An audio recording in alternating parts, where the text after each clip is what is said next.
Hey guys.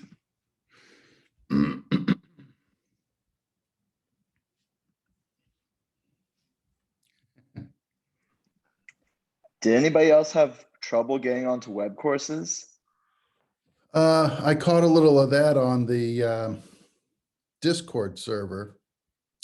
Yeah, because right now I had to access the Zoom meeting through my phone Oh, because for some reason I can't access web courses.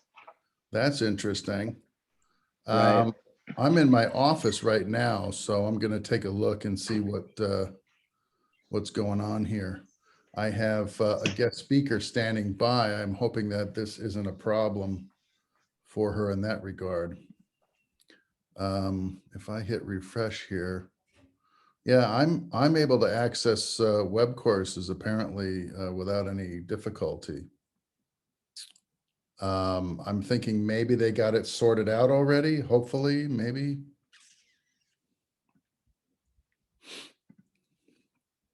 I don't know. We'll have to see. Let me just make sure that, okay.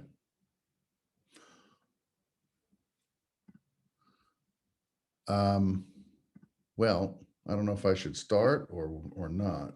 Yeah, I still can't access it on my laptop, so I'm figuring maybe that's the issue that other people might be having. But I mean, there's 6 people in here, so obviously not Yeah. everyone's having the same issue. Yeah. Are you in Orlando or are you somewhere else? I'm in Orlando. Okay. I'm right on campus, so I'm kind of sitting right on top of the signal. So, Right. we'll see. Let me go to gallery for a minute and see. Yes, we got 7 folks at the moment. Let me see if I wanted to ask, is anyone else having difficulty getting to my UCF web courses or the? that's what we were just talking about. Yeah. Apparently something happened today. It was on the Discord server earlier, about an hour and a half ago. And I'm thinking that they might be getting it back in order because I have access to web courses right now, but I'm in my office on campus. So I see. I wonder if they spilled coffee on the computer. I hope so. If you want, maybe you could send a mass message like through web courses or the email that like to tell people to get on their cell phones, maybe, because that would be Yeah. easier. Because I was able to access web courses through my cell phone, which is weird, but Yeah, that's interesting. I'm sure they'll have it figured out soon, but that'll probably deter people away from attending today. Yeah, the funny thing is, if I look at, for instance, my Outlook mailbox, my UCF mailbox, I got nothing from the IT department saying that there was any issues with web courses. So it's either very new, the problem, or it's very localized and not worth a general announcement to the entire school. So I don't know exactly what's going on from the official point of view. Only what I'm hearing. So we may want to forge ahead. I had a couple of announcements for you folks. The first of which was that we will be talking to next week Katie Pryor from Refreshing Films. Her client is Coca-Cola, and they do the Refreshing Films interstitials at the movie theaters, sort of the pre-show Coca-Cola commercial. You've probably seen it before, where the 2 people are on a date or whatever, and they go to the movie and they decide they're going to go to the concession stand and get a Coke and a bag of popcorn, and they talk about going to the movies and stuff, or they have an interview of the filmmakers talking about making movies. And that's a national contest. And so that contest is the result of a talent search where they take in applications from 60 or 100 colleges across the country, apparently. And they select a dozen finalists, and they select a grand prize winner who gets their material screened, a 10-second commercial you're supposed to make, and a 50-second behind the scenes video about making your commercial. The 12 semifinalists get an operating budget of $15,000 each. And the winner is selected from that group of 12, and they get screenings before every major feature presentation from about June next year until I think the holidays, she said. So that's a lot of exposure to a national audience. It's a high stakes competition. So I expect, the turnout to be, robust, and for each of the groups of filmmakers to be, on their best game. So the official announcement will come at the end of this week, I believe it was. And then next week, Katie will be in this Zoom session to talk about the specifics of that, especially how it relates to UCF, and explain all of the subtle details that are still being ironed out as to, for instance, what national theater chain you'll get to be screening your commercial in. They've worked with AMC in the past, Regal in the past. So it'll be interesting to see who the national chain is that they end up using for this contest this year. They didn't do anything last year because of COVID. So everybody's kind of excited to get back, sort of in the saddle and get this thing going. So we'll be looking out for that next week. This week, I have for you Jennelle Jordan from Production Hub. And I think I talked to you guys a little bit about this last week. Production Hub is a resource that filmmakers can use to find crew, to advertise themselves and their ability for crew opportunities, to find services and service providers. And it is, central to Orlando. But every major production city has a chapter of Production Hub by now. Although I think the whole thing was started here in Orlando, if I'm not mistaken. And so they have an office here, a headquarters here. And the document, Production Hub is a website you can go to online, and you can find all of the people in Orlando that do stuff, offer stuff, sell stuff, make stuff. Relative to filmmaking. So for instance, if you were a filmmaker and you needed to rent grip equipment, there will be vendors listed in Production Hub where you can rent equipment. If you needed to hire crew, there are individual advertisers in Production Hub that are crew people, technicians, of all sorts, and you can get their names and their contact information and their listings in Production Hub. If you needed to rent a camera car, for instance, to do a commercial, there will be vendors in Production Hub that do stuff like rent camera cars and camera equipment.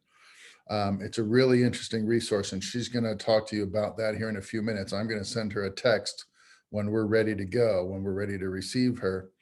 But what I wanted to do was give you the basic rundown first before I bring her on, and so that you're kind of aware of who she is and what she's doing. So let's see here. The website, this one I got off of YouTube. Let me share my screen with you, I guess. That might help. There we go. Share the screen.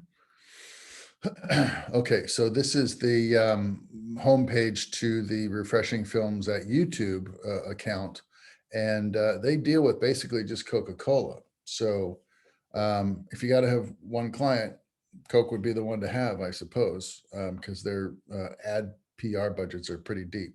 So the contest is the Refreshing Films contest, and I think this is where she's going to post the official announcement. Either that or on the official website. You just click this little link right here and it'll take you to their, to their URL outside of YouTube.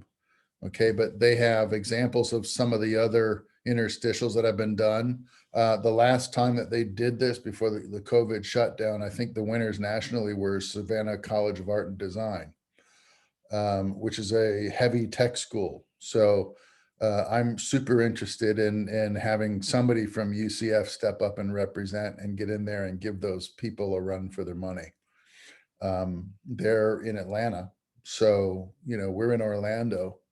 You're in a film program, and I'm hoping that, we can get somebody that'll come forward with a really unique idea that they choose as one of the semifinalists. I think it would be a wonderful opportunity for folks here in our film program to get to compete like that and possibly get seen on the national stage. That would be huge. So I would check out the YouTube page, see what other people have done, start thinking about it if you want to be involved. And then when the official announcement comes out, she's going to release a website URL with an application, and you'll go to that website and you'll fill out the application and provide whatever they're asking for. I think they're going to want some kind of a pitch document that'll explain your idea, maybe a sample of your script. And they're going to make their selections from those applicants. Okay. So think about it. The official announcement, I think, is on the 19th. And then Katie is talking to us in this forum on the 30th. So, that might not be next week. That's the week after. I'm sorry. So we got a little bit of time, but I want you to think about it now. Because the selection process is only going to be open until, I think she said, Halloween, which is a little over 4 weeks. So, that's not a lot of time to decide if you have the resources to be involved, to come up with a concept, fill out an application, and so forth. So I wanted you guys to be thinking about that now. Okay. What kind of films are exactly they looking for? 10-second interstitial. Go to Refreshing Films at youtube.com and look at the examples of other winners. Okay, it's a 10-second commercial for Coke, basically, but the theme is all about going to the movie theater and going to the concession stand and getting your drink and your popcorn, and then talking about what, maybe what cinema means to you, or, creating a little scenario that involves the brand. It involves Coca-Cola as a logo, as a conversation starter, as the main theme to the interstitial. It's really up to you. In the official announcement, they're going to give a set of guidelines and parameters for the contest and the content for the contest. In the past, it's been a 10-second commercial featuring Coca-Cola as some aspect of the messaging, and then some behind the scenes footage showing the commercial being made by the students. And you're going to be fully budgeted, $15,000 per semifinalist. So if they're doing a dozen people, you can see how this is, there's a couple $100,000 worth of ad PR going on here.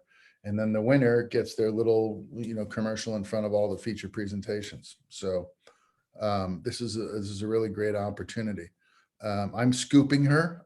I'm telling you guys in advance of the official notification. So there won't be anything really to go and follow up on until Katie makes the official announcement in a few days. Okay. I think she said the 19th. I'm pretty sure she said the 19th. So be aware and be on the lookout. As soon as that happens, I put it on Discord already about the Refreshing Films contest. And I said to stay tuned. So as soon as I find out what the official information is, I will release it to everybody on Discord, and then she will follow up by joining us in our Zoom session on the 30th. Okay. So I'm thinking this will be fun and exciting. So stay tuned. There's not much else I can tell you right now. I had a little document I put together based on my notes I took while I was on the phone with her. And so it's, they're going to want a script. They're going to want to be able to certify the originality. They're going to talk about the budget, the application process. Katie is the point of contact for Refreshing Films. I am the point of contact for UCF. The grant per semifinals, $15,000 approximately for operating expenses. She said as many as 4 finalists may be announced. It's always been like one, but this year they're thinking of expanding the overall goal to include 4 finalists. So we'll wait and see what the official announcement says. And then we will be able to, freely discuss and plan for this thing. Official entries are going to start next week until mid to late October. Refreshing Films will reach out to the semifinalists directly. The finalists will be announced in November, and they will go into pre-production in December, and they will start physical production, principal photography in January or February. And then the process will slow down for selection in the April, around mid to end of April. A red ribbon panel are going to select the winner, and it'll be announced in May, and the screenings will start by the end of May 2022. And I think she, as I recall, she said they will go till the holidays. So that's pretty cool. Here's a link right now if you want to just follow it here. Let me copy it and put it in the chat for you. This is the YouTube link. So where's my the heck's my Zoom page? Where's my chat? Let me find my chat. There it is.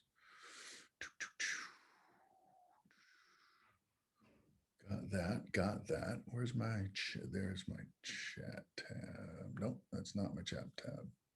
Gotta close some stuff. I can't see what I'm doing. Yeah, we are.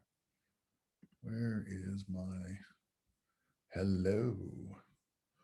I guess I gotta go back to that. This is odd. Where's my one more it says. Oh, here it is. It's in the sub menu. Okay. Here is the link to Refreshing Films on YouTube. Okay. So there you go. So let me now change gears a little bit and start talking to you about Miss Janelle. So in module 4, we're talking about resources. We talked a little bit about resumes last week. You're working on a resume draft. There was an Indie Film Hustle article that you were asked to take a look at. So we'll think about having that conversation. But what I want to do next is bring in Janelle, and I'm going to give her all the time that she wants to talk to you guys. And she said that her presentations usually hovers around 20 to 30 minutes with Q&A.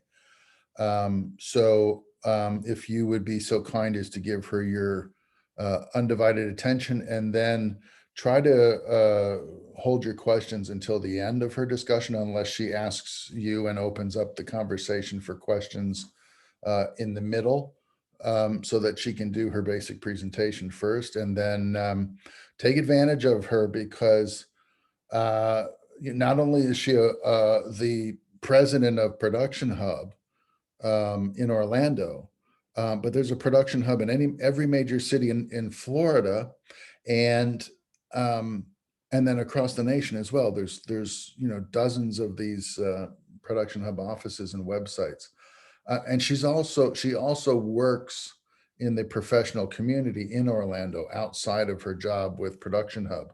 So she's on sets all the time, working for a paycheck, in addition to representing Production Hub. So she's a good person to know, a good contact to have.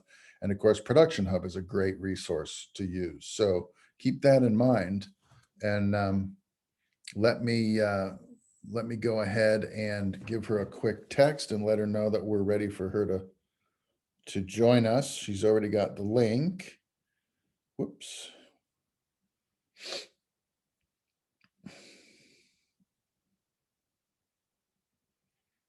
Send her a text.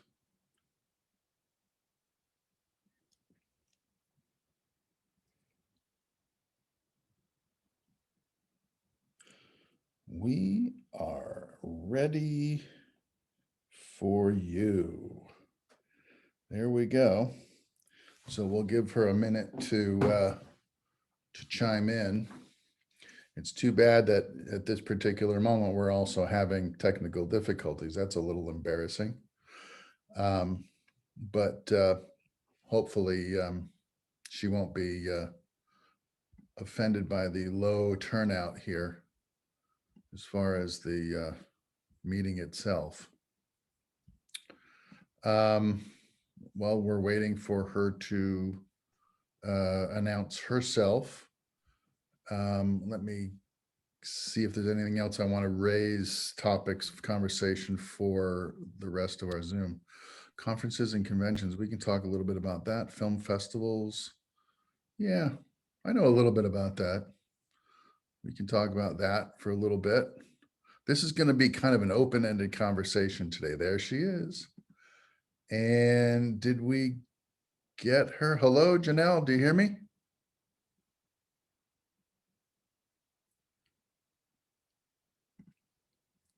Let's see if I can find her on the, send a quick note. Hello, There she be. do we have her? Can you see me? Can you hear me? I can hear you. Yeah. I'm having trouble I opening can't up hear my anybody. tiles. There we go. We got you. Shoot. I'm having an Welcome. issue with my computer, Michael. Just bear with me 1 minute. I'm gonna. Yeah, I was Try going to something mention the different here. same thing to you. We apparently Web Courses is trying to crash this afternoon. And there's a number of Yeah. students who are having technical difficulty accessing the learning management system. So There's actually a way to do it without it. Like if you've already joined the Zoom before, you can go under join and then press the little arrow and see the staff course name. yeah, So if you've already been here, you can actually just go back to the old Zoom, which is one of the positive sides of having the same Zoom all semester. yeah, I don't know if people realize that or not. I wonder if I could send out an announcement and just reiterate that for anybody who might be struggling to join here. Let's see. Let's go to announcements and Sure, announcements is a good idea. I mean, they can't access web courses. well, yeah, that's true. Now that we, and I don't know if they are on Discord. I really don't have a way of knowing that, although I could look for. How about the Janelle's emails? having Are the trouble emails too, so. themselves? Is Knight's Mail working now? Because you can always do Knight's Mail too. They might check there real quick. Well, I don't know. Oh, you know what? Look at that. I don't have the UCF Discord server right now either. And I had it. Here, you want me to I do? had Okay, it you want an me to hour do ago. it? What do you want me to say? What do you have access to?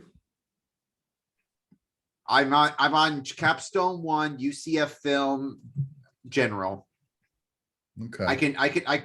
This hashtag everyone. Just work? repost the meeting invite that I sent everybody in the beginning of the semester, because it's a weekly invite. So it's the same invite for every meeting, but there's also ways that listed in that invite that they can join by cell phone as well. So if you just publish that invite again with all the information, that'll at least give them a couple of ways to join on. Well, you want to put up your thing so I can copy that down. Let me see if I can show that to you on the screen. How, where do I have it stashed? Let's see.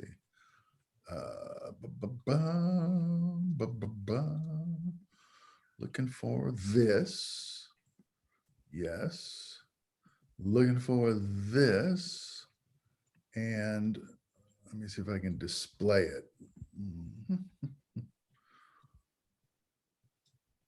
I got all this stuff in the way here. Where's my meeting? Just pinged everyone. So this is it. So can you go to your Zoom tab in the course itself and just copy the invitation, or no? You probably can't. Here, let's do Well, I this. gave everyone Copy the the meeting. Zoom code. I think that might be enough, though. Please stand by. I'm going to put it in the chat. It's going to be a huge entry in the chat, but you can just copy and paste it, Command A and copy it and paste it to your laptop. So here we go. Uh-oh, it won't let me. It's too big. Copy that. It's too big. Okay, what could I do next? I could make a Word doc of it. And then put that Word doc up there. So let's do this. New. Do that. Okay. Save as Zoom on the desktop. And then put that here.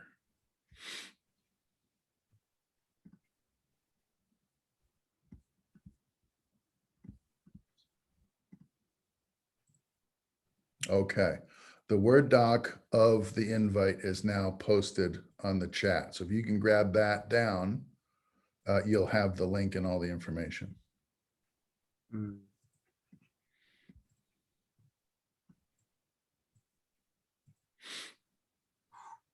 Hope this can work. I just picked up a couple of extra, oh, Janelle's back. So we got a couple of extra participants as well. I wonder if we've had some kind of systemic hit to the local internet server or something. Sunspots. Can you see me? Can you hear me, Michael? Sorry. I can hear you and see you again. Thank So you. I'm that's a so good sorry. sign. No, that's okay. We're having the same problems at our end. I was like a bat hanging off the ceiling just now. I don't know how that happens in Zoom, but I was literally coming in from. Oh, really? That's interesting. Yeah, good times. So we got that going for us. All right. So we're also trying an alternate way of getting the Zoom invite out to social media. So anybody who's having computer problems might be able to join us by cell phone. They're trickling in right now. I've got 11 participants, and I expect that number to grow here in the minutes that we're waiting around. I lost my Discord server. Now I have it back. I see it already. So Sean, very good job. So that's in the Discord server. We're going to try and pull them in from everywhere. So I've kind of made your basic introduction, Janelle, just to, kind of give everybody a sense of who you are, but please feel free to introduce yourself and then tell us about this exciting service that you have here, the Production Hub. Yeah, so my name is Jennelle Jordan. I am a producer, production manager. I live in Claremont, Florida, little old Claremont, Florida. And I'm originally from Allentown, Pennsylvania. I migrated down here about 6 or 7 years ago after filming in Florida quite a bit for a television show called Forensic Files. I was the producer of that for almost 10 years, which is, pretty fortunate to be on a show that long. It actually was around for quite a bit even before that, but cut my teeth in the series world, in television first to start. And when I moved down here, kind of transitioned a little more to commercial work. I had a baby and took some time off. And when I came back, Production Hub was looking for folks. So I reached out to them and noticed they didn't really have anything in sort of the production management world of things. And I thought it was it was something they could really use. So we kind of worked together to create a production management side of their business, where if you're familiar with Production Hub, it is an online marketing and advertising platform. We have everything on there from individual vendors, camera operators, DPs, makeup artists, sound operators, so on and so forth, production companies, animation production companies, video production companies, VR 360 production companies,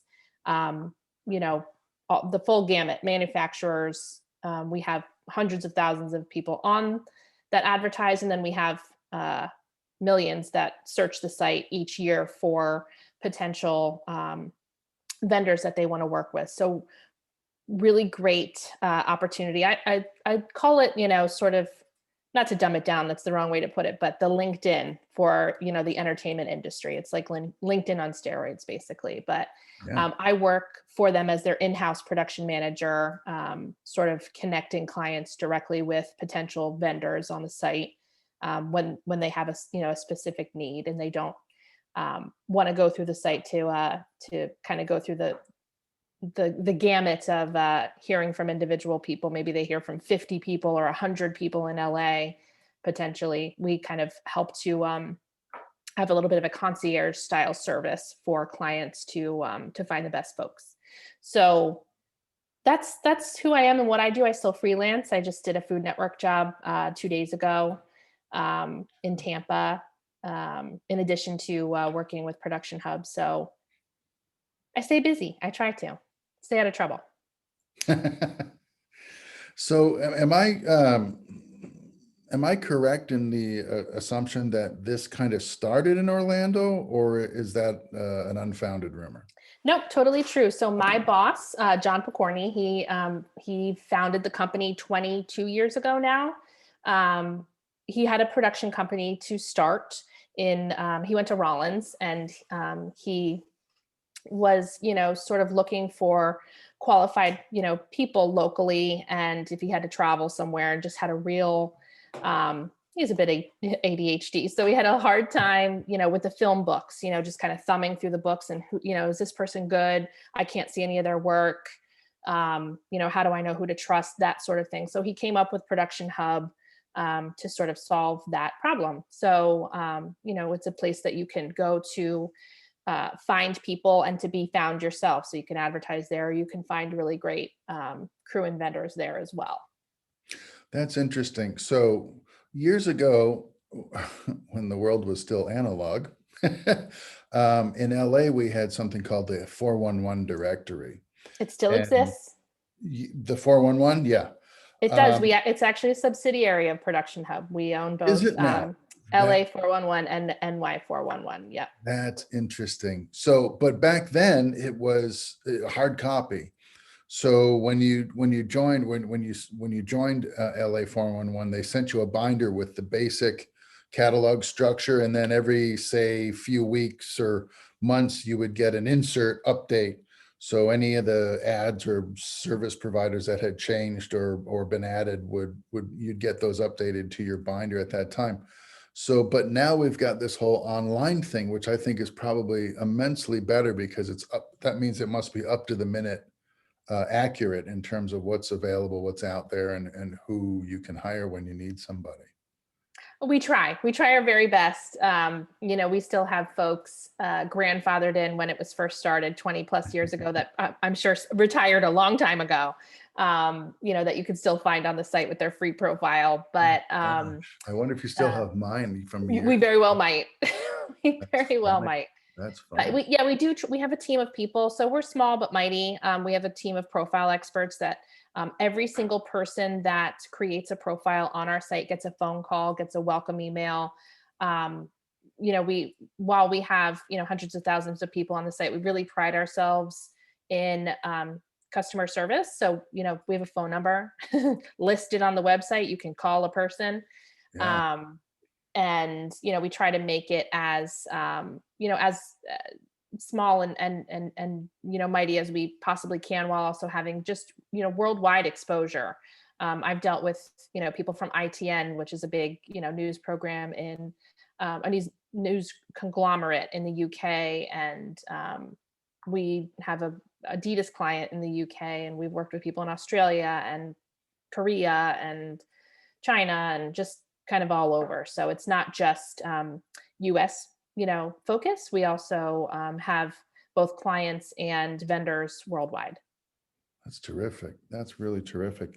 I'm wondering if there was a way, if I were to make you a co-presenter, could you sort of give us the nickel tour of the website? Yeah. If I make you a co-host. So when I make you a co-host, obviously you'll be able to share your screen.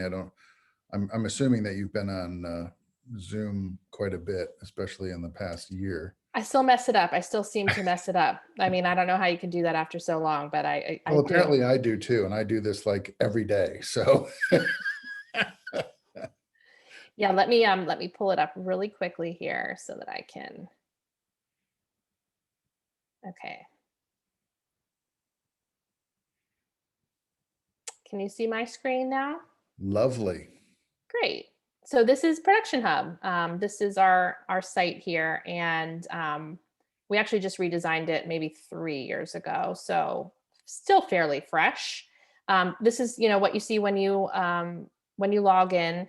You can either, you know, go to find crew and vendors if you're a client. So if you you know, are looking to find people, you would go and you could browse profiles, right? And how that works is you then scroll down, or you could type in there what you need. But we have all these different categories here where you can find, you know, different folks essentially. So, you know, bus charters, boat charters, talent trailers, you know, live event folks. I mean, there's just the full gamut of what you might. Intimacy coordinators is a new one for us. Intimacy coordinators. Wow. Oh yeah. Oh yeah. Especially in the COVID world. How do you handle that, you know? So, you know, production companies. And then if you click on, we'll just, you know what, I'll do this. We'll go to production managers. And, you know, so that narrows it down to production managers, and you could scroll that whole gamut, and then you can narrow down by location. That'll pop up and apply. And there I am. So, you know, it drills down that far basically. If you are a client who's looking for a potential vendor. And then if you go back out and you are a vendor who is looking for work, you can go to find work, and it leads you to, you know, you can create a profile, and then that gives us, you know, all the different profiles you can, you know, have on the site, between our basic profile, which is free for the first 30 days and then $6.99 a month thereafter, or our featured profiles. And there's sort of a bunch of different ones there that start at $69 a month. So, I mean, for less than, you know, any sort of Chipotle meal, you could advertise your services on the site and, you know, potentially get jobs. So then you can go and view leads. And these are all the leads that are, you know, kind of coming in fresh today, 9/16. You know, so you can essentially just look for gigs. That's what we call, you know, sort of short term, 1 day, 2 days, you know, maybe a week or two. You know, these come in every single day on the site. So, I mean, there's just from everywhere, all over. I'd like to point something out just really quick. Yeah. A lot of the students, Mhm. and this was the case in California too, with my students out there. You know, a lot of these folks are going to Craigslist, or they're going to social media looking for job postings. And the thing about that is, you know,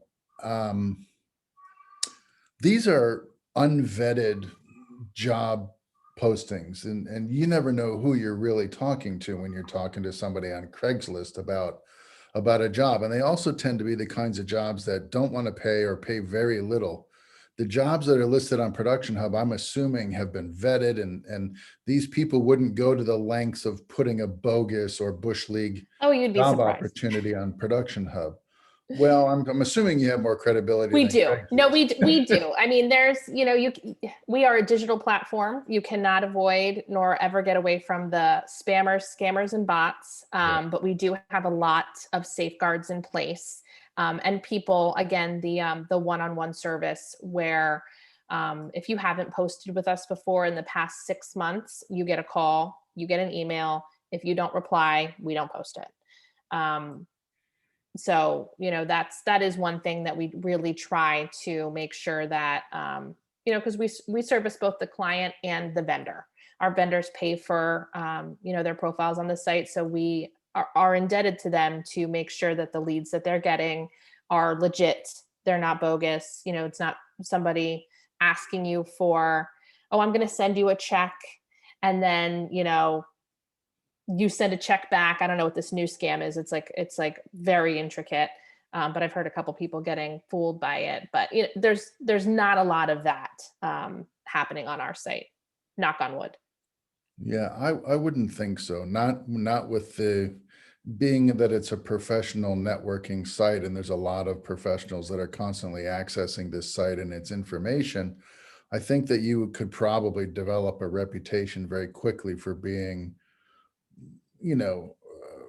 abusing an abuser of the system and probably be just sort of voted off the island, as opposed Oh to yeah. Craigslist, where you just can't verify anybody. I'm very happy to shut accounts down if they, if they are rude to somebody, if they haven't paid, any of that stuff. We are very quick to hit the, shut it down button. We also have safeguards where you're only allowed so many contacts, within a certain amount of time. So that really kind of narrows down on the bots specifically. So I think you can only, reach out to like 5 people in an hour or something like that. And then you have to actually call and get re-verified and have your Wow. limit cleared.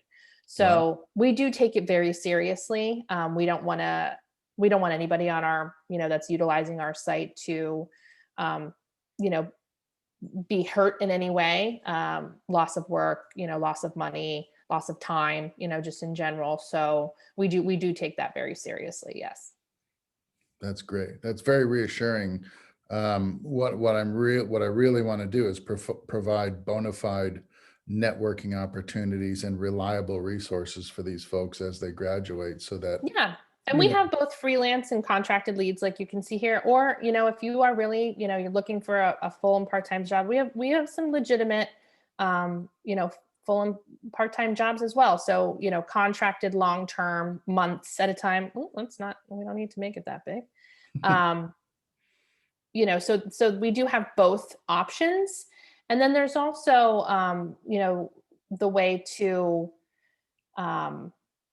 we have different, like let me see what we like our blog, those, opportunities to, post things to the blog. And we also have, different other resources like our newsletters and NAB Hub. Unfortunately, I'm sure a lot of people know NAB was canceled this year. Wait a Cine minute, Gear it is still, was? Because yeah, I it was. registered for October. Well, you ain't going. I hate to tell you, Michael. Uh-oh, I'm gonna get on a plane to Vegas and there won't be any show. What am I gonna do? Yeah, right. Yeah, I think it was yesterday. I think it was just yesterday. Okay. They just canceled. They're still trying to Oh. do it in April of 2022, but they just canceled. Oh, Yeah. That's bad news. Okay. Yeah. So, we've got some different, NAB Hub, IBC Hub, which is a show over overseas, Production Hub TV, where we interview different manufacturers talking about their new products, things like that. That's So terrific. it's much more than just our profiles and our vendor leads, but those are 2 of our most obviously trafficked areas of the site. That's great. And is this in, how many cities is Production Hub in? Well, it's worldwide. So, I mean, as far as brick and mortar, we are located in Winter Park, from a brick and mortar for Production Hub, but we do also, for both LA and NY 411, have people in New York and have people in Los Angeles as well. So you don't have like dedicated Orlando pages anymore? It's just all kind of mixed in? We do have Orlando pages, but you have to get there by a search. Okay. So, you'd have to go to, for instance, I'll use my little magnifying glass, go like DP Orlando, Florida. And then, someone would pop up. Okay. Based Because on that I'm specific thinking about search. this thing from a couple of different angles. The first angle, of course, is if I were a producer, for instance, and I was coming in from New York to Orlando to shoot a commercial, and I needed folks, I'm going to go to Production Hub and I'm going to look in your crew directory. Sure. Maybe I need a sound guy. Maybe I need a camera assistant. And so I'm going to look like Yep. so. And vice versa. It might work the same way. If you're, let's say you're not from Orlando and you graduate from UCF and you go home to, say, Albuquerque, you Mhm. can use Production Hub to gain access to your local community now in New Mexico, and you can see who's out there, who's in your town, and you can look Yep. for work there, and you can present yourself on their crew directory and so forth, and it becomes a real interesting Absolutely. transitional tool as well. Yeah, absolutely. And I mean, to be totally honest, and I hope this doesn't backfire on me, but you know, traditionally we are, let's see here where we pop up. It's probably going to be pretty saturated down here, but yeah, we're always almost always, you know, on that first page of Google searches, if not in the top 5, you know, but you know, below the ads. Our Google, our SEO has built up so much over 20 years, and we do spend a decent amount on Google AdWords, things like that. So that's kind of another thing that's cooked into our site as a little added bonus for having a profile, so you don't have to pay for that separately. But you know, if you have somebody, if you have a client who doesn't even know about Production Hub and they just go into Google, you know, 8 times out of 10, they're gonna, you know, Google, you know, production Orlando, and we will pop up, or production anywhere in the world, really, and we will pop up. Production Hub will pop up somewhere. You know, so there's just tons of ways to get found on Production Hub in general. And how granular is the coverage? I'm thinking, like, what if I go to Cleveland, for instance, you know? Oh Lord, yeah. I mean, anywhere, really anywhere. I mean, let's just try it out. Let's just.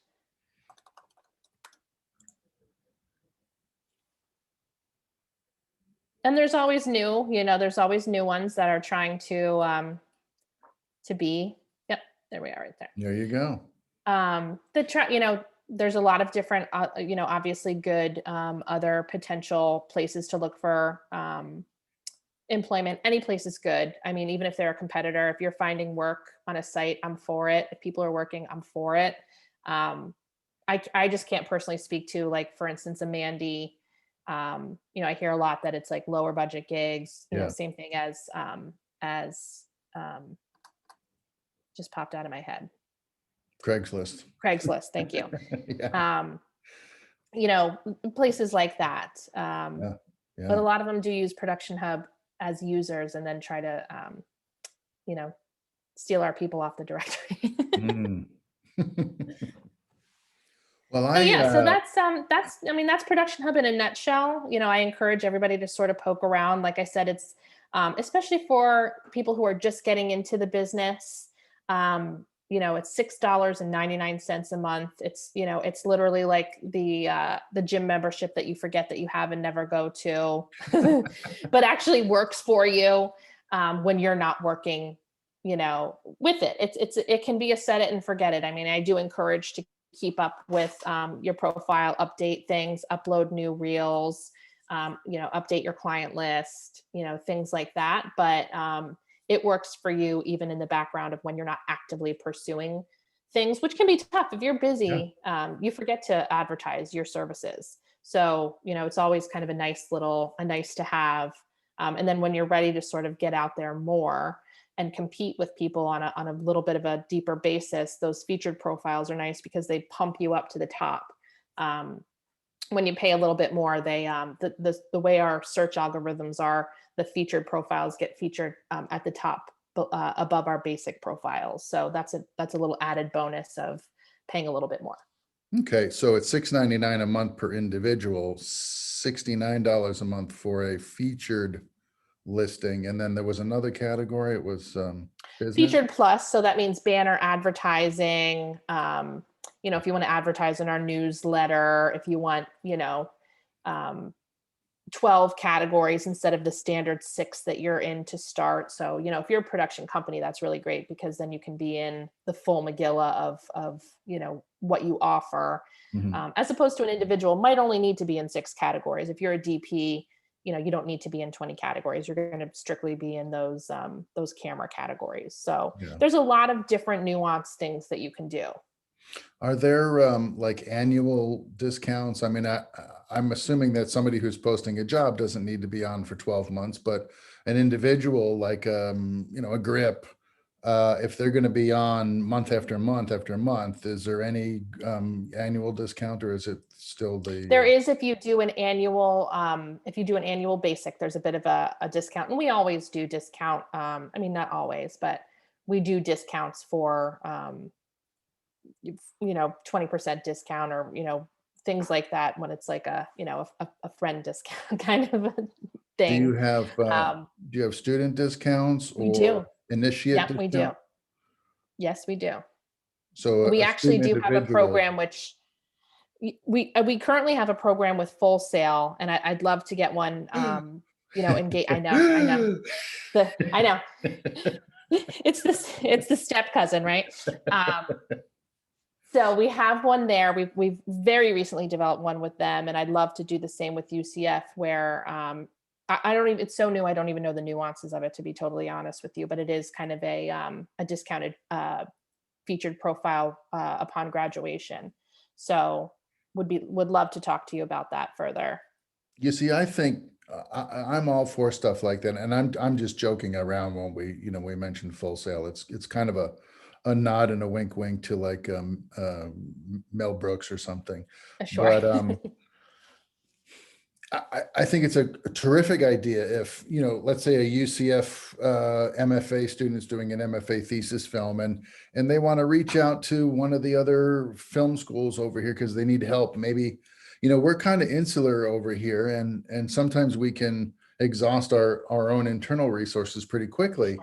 Yeah. If you need people to help you, I mean, why not ask for a student from another program if they seem Sure. to be presentable, And that's the it kind of beauty opens about- up the community too. Totally. And that's really what we're all about. And the beautiful thing about Production Hub is, now if you just want to do that search, that straight up searching, you don't even want to feature yourself, that's free. So you can create a user account at any time for free. Most of our clients, they're not going to want to advertise themselves on the site. So they just create their user account and do the searching that way. So, it does have its different appeals. If you want to, be found on the site, there's some different avenues there between our different tiered profiles. If you just, want to do searching, if you are, interested in becoming a production manager or producer, certainly we have categories on the site for that, but for searching for crew, it's also really nice as well, because that is a free offering. And what I just want to point out, in case this is not obvious to you guys, is, I used to work a lot when I was younger. And, sometimes when you get on a TV show and you're working 15 hours a day, the last thing you want to think about is, looking for a job. You figure, I got a job, I'm going to be busy for the next 6 months, I'm good, and that's fine, but if you have a listing, right, you never know who's looking for you. You know who you're going to be looking for when you need a gig, right? You're going to start working through your contact list and stuff. But what about the unknowns, right? What about the people coming in from out of town that need a local hire for, a commercial or something, and they're looking for you and what you do. Unless you're out there proactively, trying to gather their attention, the next best thing is to have a page in this directory where they can find you on their own, and they can call you, they can book you, reach out to you, and all you have to do is be available and have an ad placed with Production Hub. So this works both ways. This is a way to have sort of a perpetual, job placement service that, you just check in once in a while, update your credentials once in a while, make sure you're paid up. And this thing is the next best thing to a hiring haul, because it's putting your name out there, whether you're proactive or not. Yeah. That's absolutely correct. I mean, I can't tell you how many people that I talk to, especially, older grips, they're almost getting ready to retire. It's like, I wish there was something like this when I was coming up, because, if you're going to be a freelancer, speaking from experience, it ebbs and flows. So,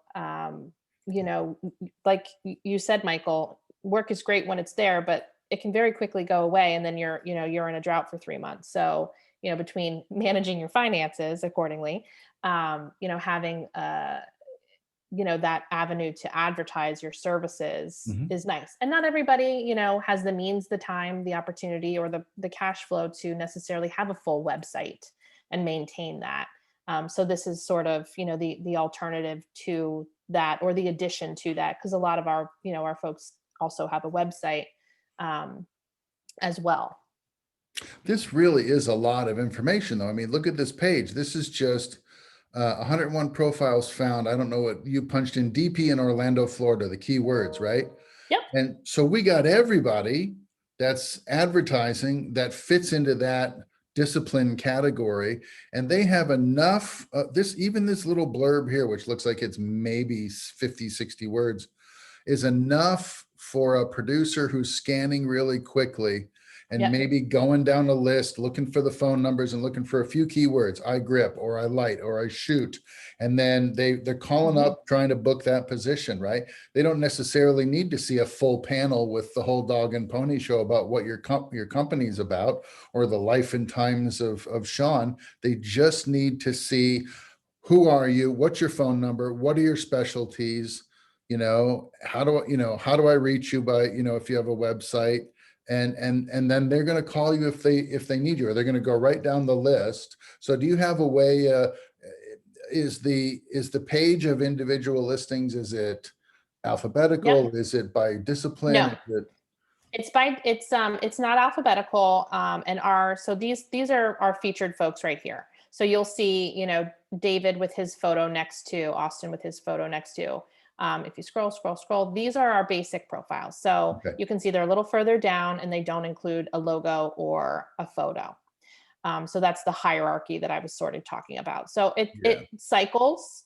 It does not, it's not always the same people in the same position, because obviously these people, pay a little bit more, and then, maybe Jeff will be top next time, or maybe Jeremiah, so on and so forth. That's how it works. So they just slide around based on who pulls their Correct. ad and who posts a new ad. That's correct. Which Yep. is And nice, this, because the last thing you want is to be in an alphabetical index where the producer coming from Cleveland to Orlando starts in the A's, finds his guys, and then boom, he hangs up the phone, right? And you're W, right? Doesn't help me. So the fact that it's and that's what the, intermixed like the that is tricky, nice. that's what the tricky thing about, old film books, or even, some of the film commission pages kind of operate that way still with Real Scout. It's, Yeah. and people are trying, they know that, and they're smart about it. So they'll have a company called like A2 because it's right AAA there. grip service. Yeah, right. Right, exactly. Yeah. So, That's and then great. if you are a producer and you click in here, I just recommend fill out your page as much as possible. So obviously we have a contact section. We do not give direct emails to people. You have to send a message, or they have to call you. So again, then you're not getting spammed. And then it's That's your great. choice whether you want them to have your email or not. So since this is a featured profile, he's listed in these categories, and you can't click in. Our basic profiles, it keeps you on the page longer. Our basic ones, these are clickable links. So if you're not liking what you see here, you can very quickly get out and find someone else. But our featured profiles, we make it a little harder for them to escape. Can we, do the basic listings open up into a page like this, or is it just that one liner, or that? It does. Yeah. Let me scroll down a bit so you can see what that looks like. It's not a ton of difference. So you still have, your photo there, but see how it's now this is a hot link. So you can, and you're only listed in 2 categories instead of, approximately six. You can still, contact them. He didn't choose to have his phone number listed, but you can contact him there. Still, probably a way too long about me section on this one, but you can list clients. He said UCF is a client of his. Is the phone number extra in this particular kind of profile? It is not. No, some choose to and some choose not to. It's not any extra. That's odd. It is a little odd, I will say, but you can list your clients there. Clairvoyant You can camera list operator. your awards that you've won, any association you belong to, the gear that you have. Now, basic profiles get 1 video, and featured profiles scrolling, get multiple. So you can see here, he's got at least 2, some have, 5 or 6. I don't know that you need that many, but if you're a DP, you might have an interview reel, you might have Yeah, a sure. narrative reel, you might have a commercial reel. So, sometimes it does make sense. And then you can have, photo galleries as well, multiple photo galleries for a featured, only one photo gallery for a basic. You can Okay. list credits, tags so people can find you, because everything is a clickable, searchable thing on Production Hub. If you work with somebody and you've been hired through Production Hub, you can get a recommendation listed on your site. So there's just a lot of things that you can incorporate on a profile. That's terrific.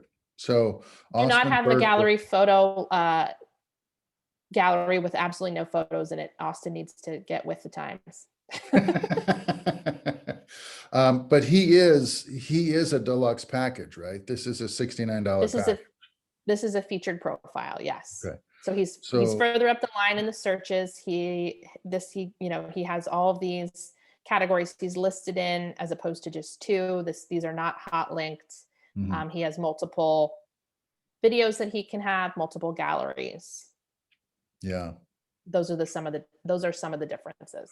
But even so I'm trying to constantly draw some parallels to illustrate the value of this to the students, which is, you guys can put up your own website, and that's great. And so let's say you pick a really snappy name for your production company, and you get, snappyname.com, and you're out there with your website. People still need to know how to find you. And if you're an individual company, an individual independent website and stuff, unless you've met somebody or unless you go to a lot of parties and pass out cards that say snappyproductioncompany.com on them, how are people going to know how to find you, right? People are already going to this interface, right? So when you put a page on here, rather than paying for an individual WordPress website with the DNS and the all of that you got to pay for, and the expense of that, you could direct your resources here, and then you're centralized in an interface where people are going here already looking for stuff, and then you're part of that pool now, as opposed to being out there on your own. It's probably ideal to have both things, but if I had to pick one or the other, I wouldn't build a big extravagant website that's independent that people still can't find if they don't know me or how to find me. They can find me in essence by accident on Production Hub, which is kind of how you want this to work for you. You want this to be working for you behind the scenes, even when you're not thinking about it, so that you can catch somebody's attention by chance.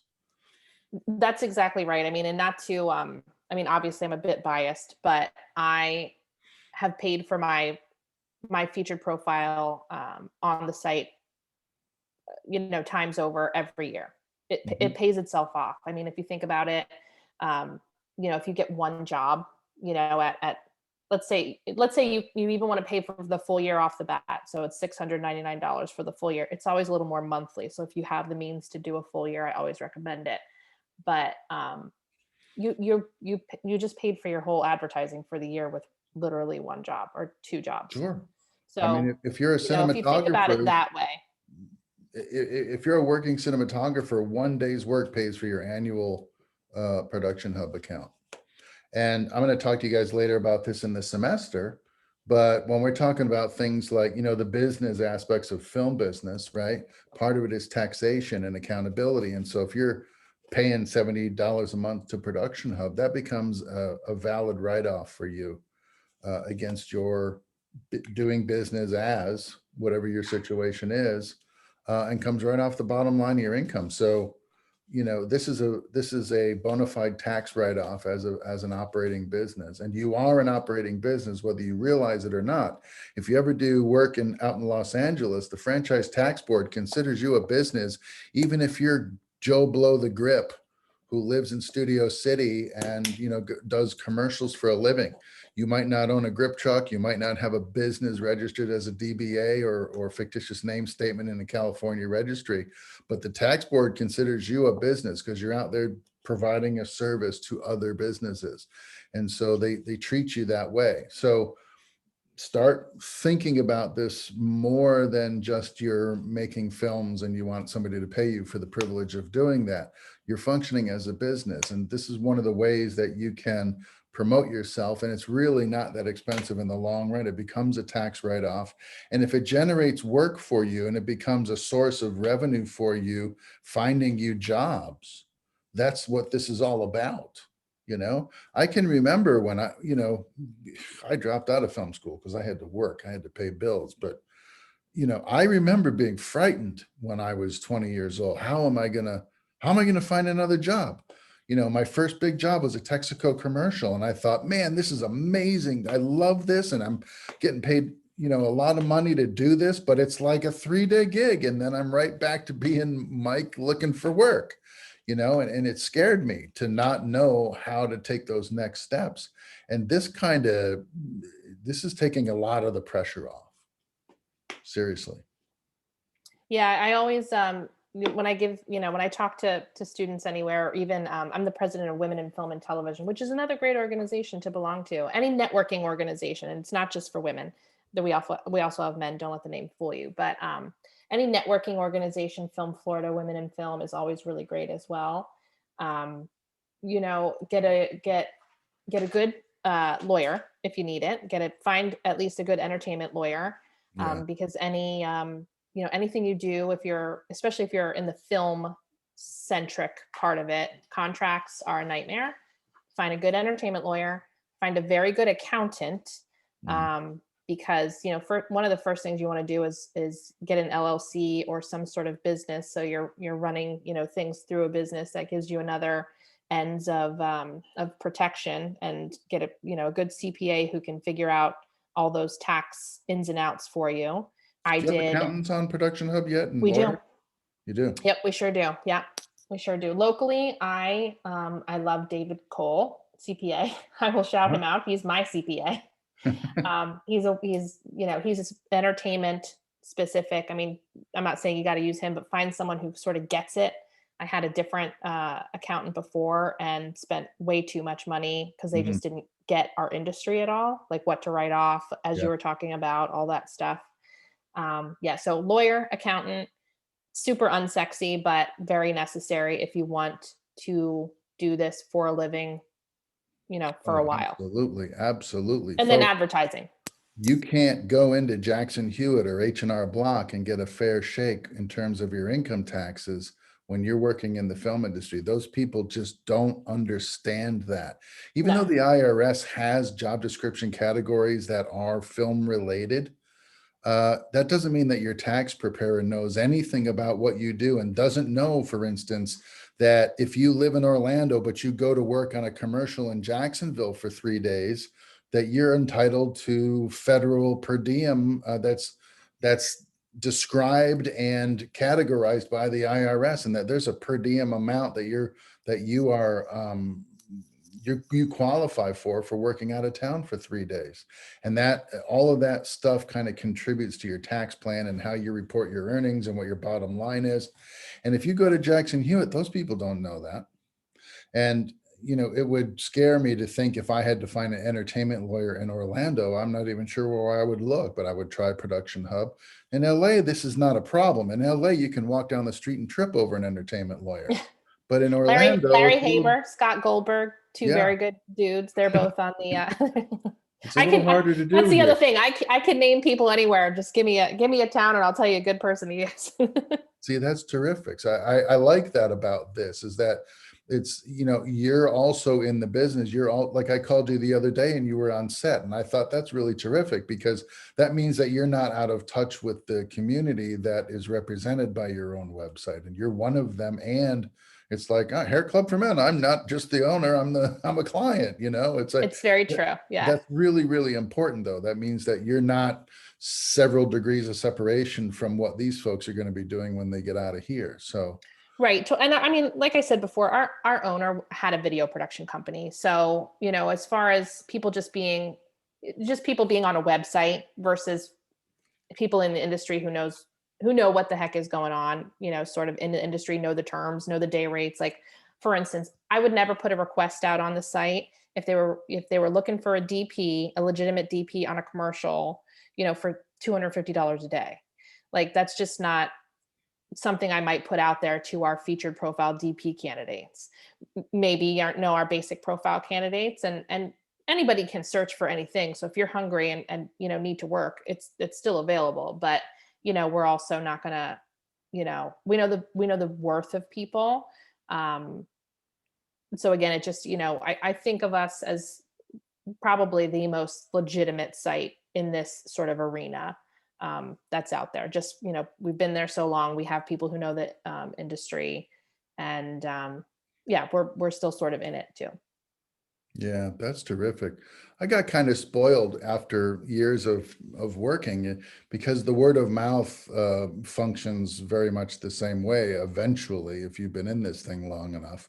So I never really in recent years never really needed anything like this. Although now that I'm semi-retired and I don't, you know, work in Los Angeles anymore, if I'm thinking I'm a little restless and I might like to do some work again to stay, you know, up to speed and active, I'm thinking very seriously of putting an ad back up on Production Hub.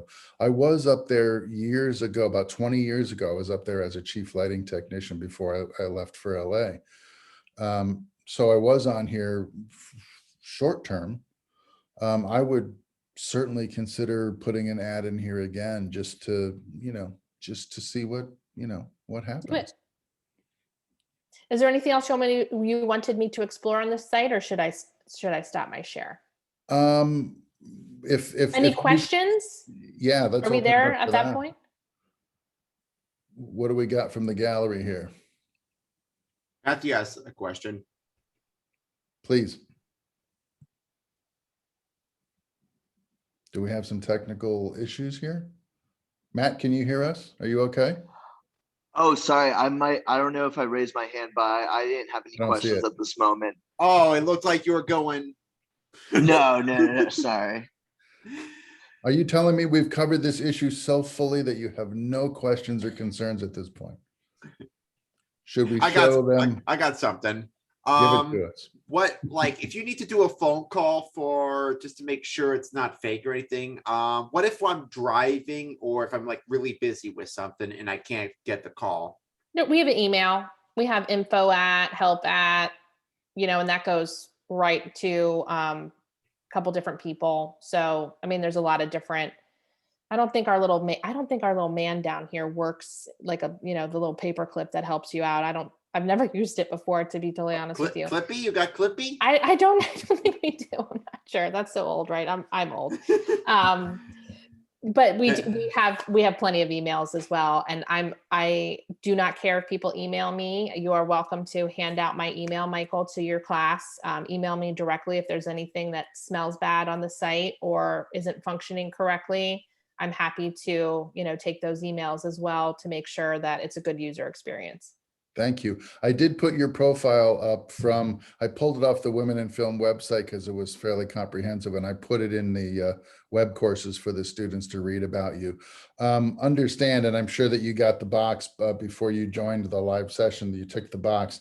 I am recording this session so that anybody in the Capstone class, whether they came to the live event or not, can access this conversation and get all the information. So Great. I'm trying to keep And I that haven't out cussed there. so far, so that's good. I've also made the general announcement to the film program in general, and we'll talk about this to as many people as I can, because I really do believe in what this is doing. Can you show us really quickly in a nutshell, if somebody wanted to get started today, we go to the Get Listed tab, is that right? Absolutely, yeah. So get listed. I already have a profile, so I'm going to have to exit out of here. So create a profile. And this is the listing of the basic, featured, featured plus. So let's just go to basic right now. So you would go to start free trial. You know, whether you're an individual or a company. Oh, get back here. create a profile for myself. And then you just, kind of fill it in. It's very user friendly. So first name, phone, exposure level, right now it's clicked for basic profile, but here's all the different options that you can do with a featured. Scroll, show my phone number, like that gentleman didn't have his. Mhm. You can have a website on there, obviously your email. You can choose how you want them to contact you, your address if you want it listed. Here's your, the about me section. Always keep that about 3 or 4 sentences long. It doesn't need to be a dissertation. No one will read it. Mhm. Searchable keywords. So again, you saw how I looked up DP Orlando. Absolutely everything on the site is searchable. Videos, photo galleries, etc. I use the site in that capacity to find like niche people when I'm production managing. So someone needs somebody in Cleveland specifically that has experience in pharmaceutical videos or something like that. I will search the site that way. So just make sure, honestly, just make sure it's filled out as complete as possible.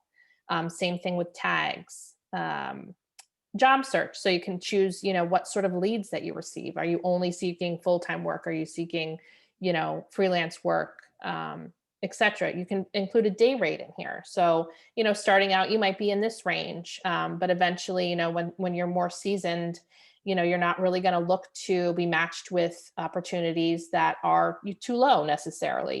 You've established yourself. You are, you've established a worth. So you want to, stay within that range. When you started, if there's some other neat things here, whether, if you speak more than one language, can be listed as bilingual. Some people, especially with diversity, equity, and inclusion opportunities these days, you can list yourself as a military veteran, owner, operator. And we're working to include some other different diversities in there as well. Are you in a guild or union, or do you have equipment for rent? You can, there's your profile photo that you can upload. So that's kind of the, the whole thing that you go through to get listed. And then I'm gonna give you a little treat here and show you sort of the back end of things. So, as a user on the site, obviously I have, the front end, but then we also have, admin control on the back end. So I can always help to add things. So you'll be assigned a representative essentially, and we can help to edit things. So this is where, once you create a profile, you go to manage your profile. And this is where you include your videos and your, photo and portfolio galleries, credits, clients, so on and so forth. This is where you build out your profile even, in a more robust manner. I saw Russian arm in there. Are we on your site or your husband's right now? This is mine. A little bit of cross promotion. You got to, right? When you have two people Sure. freelancing the same thing. This is my husband's site. Although who knows what'll come up for Michael Jordan. Oh, there we go. Yeah. I think this is same how I thing. found him when I was looking for a camera car. I Oh, came maybe. to Production Hub. Maybe, yeah. I had a quick question for you that kind of Yeah. segues into this. And when you said when you can tick the box that says I offer equipment to rent, Yeah. then what does it do? Allow you to put a document up that someone can read, or is it another page where you can list your gear? Or It's so we have the does it gear not do list on that? the first site. I think it just identifies you specifically, like Mike is a renter, and it gives this that little call out there. But it's also a way. Let me back out here to the top. It's also a way when you're browsing profiles, like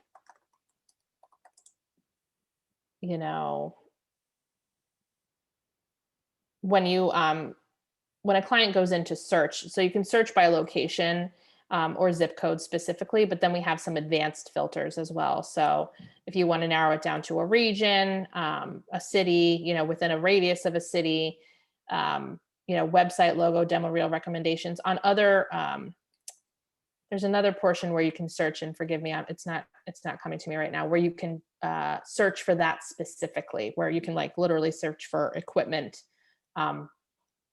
renter.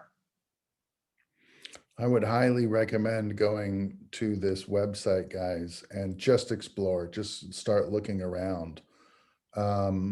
You know, if you need production insurance, I'm sure there's services listed on here, but you got to find it. So you got to do the search, look through there and see what's available, right? Yeah, we have great production vendors, or production insurance vendors. I will say too, for everyone just starting out, thimble.com. I don't know if you've ever heard of them, but Mhm. you can get a one-off, and that's the other thing, always get insurance. So accountant, lawyer, insurance, very important. You cannot get a permit almost anywhere without insurance if you're actually going to do it legit. And I Yeah. do recommend that you do it legit. Try not to guerrilla if you possibly can. Can't anymore. In Oh, you LA, really if you can't. put a tripod under your camera, you have to have a permit. I know, A it's true. permit's only $100 and you can shoot anywhere in the city up to 10 locations. But if you don't have the permit, you're in Yeah, a you're in for lot a world of of hurt. trouble. You're in Yeah, big and then trouble. you're on that list where they're like, oh, no, this person. Mm-mm. Yeah, yeah. But thimble.com, write that down. They have very inexpensive, like even one day entertainment insurance for you. It's general liability, but that's sometimes all that you need. It could be like $70 for the day, which you can build into your budget to start. So that's another little nugget for you. Yeah, that's terrific. Are we at the point where because I talked to you, I have Lindsay coming in towards the end of the semester in November to talk to us about women in film and Film Florida, but I spoke to you about maybe opening up the conversation about women in film, and then she can finish it Sure. in a few weeks. Because I Yeah. know you're active with that as well. And it is funny that you said we do have men that are in women in film. And I I know it's a noticed that on the deceptive title, website. right? Yeah, yeah. It's a deceptive title. So Women in Film and Television is actually it is a full US based organization. So WIFT US, we are under the umbrella of WIFT US. WIFT Florida is along with WIFT DC, WIFT Chicago, WIFT New York, WIFT LA, so on and so forth. So we're under their umbrella. And then WIFT Florida actually has 7 branches. So we have branches in Orlando, which is our main headquarters. We also have branches in Tampa Bay, Clearwater, Jacksonville, Melbourne, Daytona Beach, and South Florida. So any member of WIFT Florida in general can go to any, well, when we actually do have in-person meetings, or attend our virtual events throughout the state. So if South Florida is having an event, someone from Jacksonville can attend at no charge. Melbourne can go to Daytona Beach, so on and so forth, all free. So we have, offerings all throughout the month. Usually on Wednesdays, we call them WIFT Wednesdays, and it's a virtual, it's either virtual or in person. Could be a networking event, could be a training event. We've had grip and lighting classes, PA boot camps. We did a whole what we called an F3, which was a Florida film and digital focus, where we had just a whole day of learning. We did that at OTEC. We did mocap. We did VR. We, had a whole vendor fair, so on and so forth. So a lot of different offerings, screenings, just so on and so forth. And we have women and men. We actually have a student. We have a student discount, so it's $25 for the year. And you can join as a student and participate in any of those networking opportunities across the state. So, and we have close relationships with, rental houses, grip houses. We are part of Film Florida, so we have a connection with them. We do every year a Jingle Mingle. It's our holiday event, which is a fundraising event. And it's there where we raise our scholarship funds. We offer several different scholarship funds. We have a short film finishing grant to the tune of $2,000. And we have a feature film finishing grant for $3,000. And then a couple high school student scholarships as well. So it's another opportunity as a member. You have to be a member to put in for it, but it's an opportunity to get some money to finish your potential projects. Do you have your homepage on a quick key or something? We could splash that up real I'm quick. sure I don't, but I could type quick. Not quick enough. There we go. There it is. Yeah, so you can check that out at your leisure. We're womeninfilmfl.org. Again, we are Florida based, but we do interface with the entire US as a member of Women in Film Florida. You can go to any US event as well. So there's really great programming out of New York. We're a 501c3, so we don't have a ton of money, but with New York as a 501c6, so they have an executive director, and obviously just where they are location wise, they can, they do a lot more. So they have wonderful screenings and then do Q&As with the stars afterwards, and things like that are a really nice benefit, sort of cross promotion. So yeah, this is Women in Film. We have our featured members. Oh, where'd we go? Sorry about that. And you can kind of go in and check us out. We have our board listed there, different membership levels, sponsorship, and then resources. So, this is another opportunity for finding specific people that you're looking for. It's a little offshoot of a directory as well. That's neat.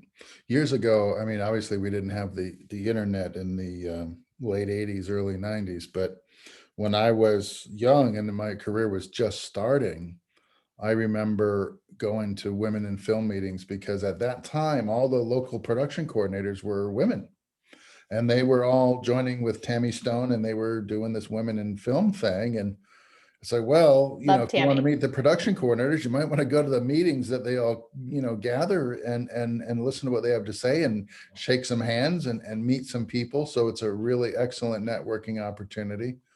And they're still active and been active for a number of years now. So this is another one of the organizations that you want to start, you want to think about belonging to and make regular appearances at these meetings. This is the only way you're going to meet the rest of the community that you're going to assimilate into. So, this is. And I do want to just advocate a little bit for, for good old Florida. I know it's tough, with not a film incentive, and I'm not sure where your careers are focused, film, commercial, or otherwise. But I moved from Pennsylvania to here. I work here. My husband, works here. We are, raising our family here. So there are things here. I mean, literally, I couldn't find an AC in town for this job I was just on in Tampa because it was so busy. I mean, literally everybody that I knew was working. Because what people forget is, there's a lot of commercial work here. I mean, yes. And there's still features here, we just don't have a specific incentive, that is like the big, buzzword. But things are still happening. Our crew base is wonderful. I advocate for, for people every day. When I moved down here, it was because of the people. I knew no one down here. My husband and I knew absolutely no one. But as far as work went, we worked with Danny Harvey and his crew, Last Stage Out of Town. Lucy Olney was our location scout, Tammy Stone. I mean, we just worked with incredible people. It was a lot to leave my family and friends, back there and not know a soul down here, but they helped. This is how you do it, folks. I see Matthew's got a hand up. All right, this time I actually do have a question.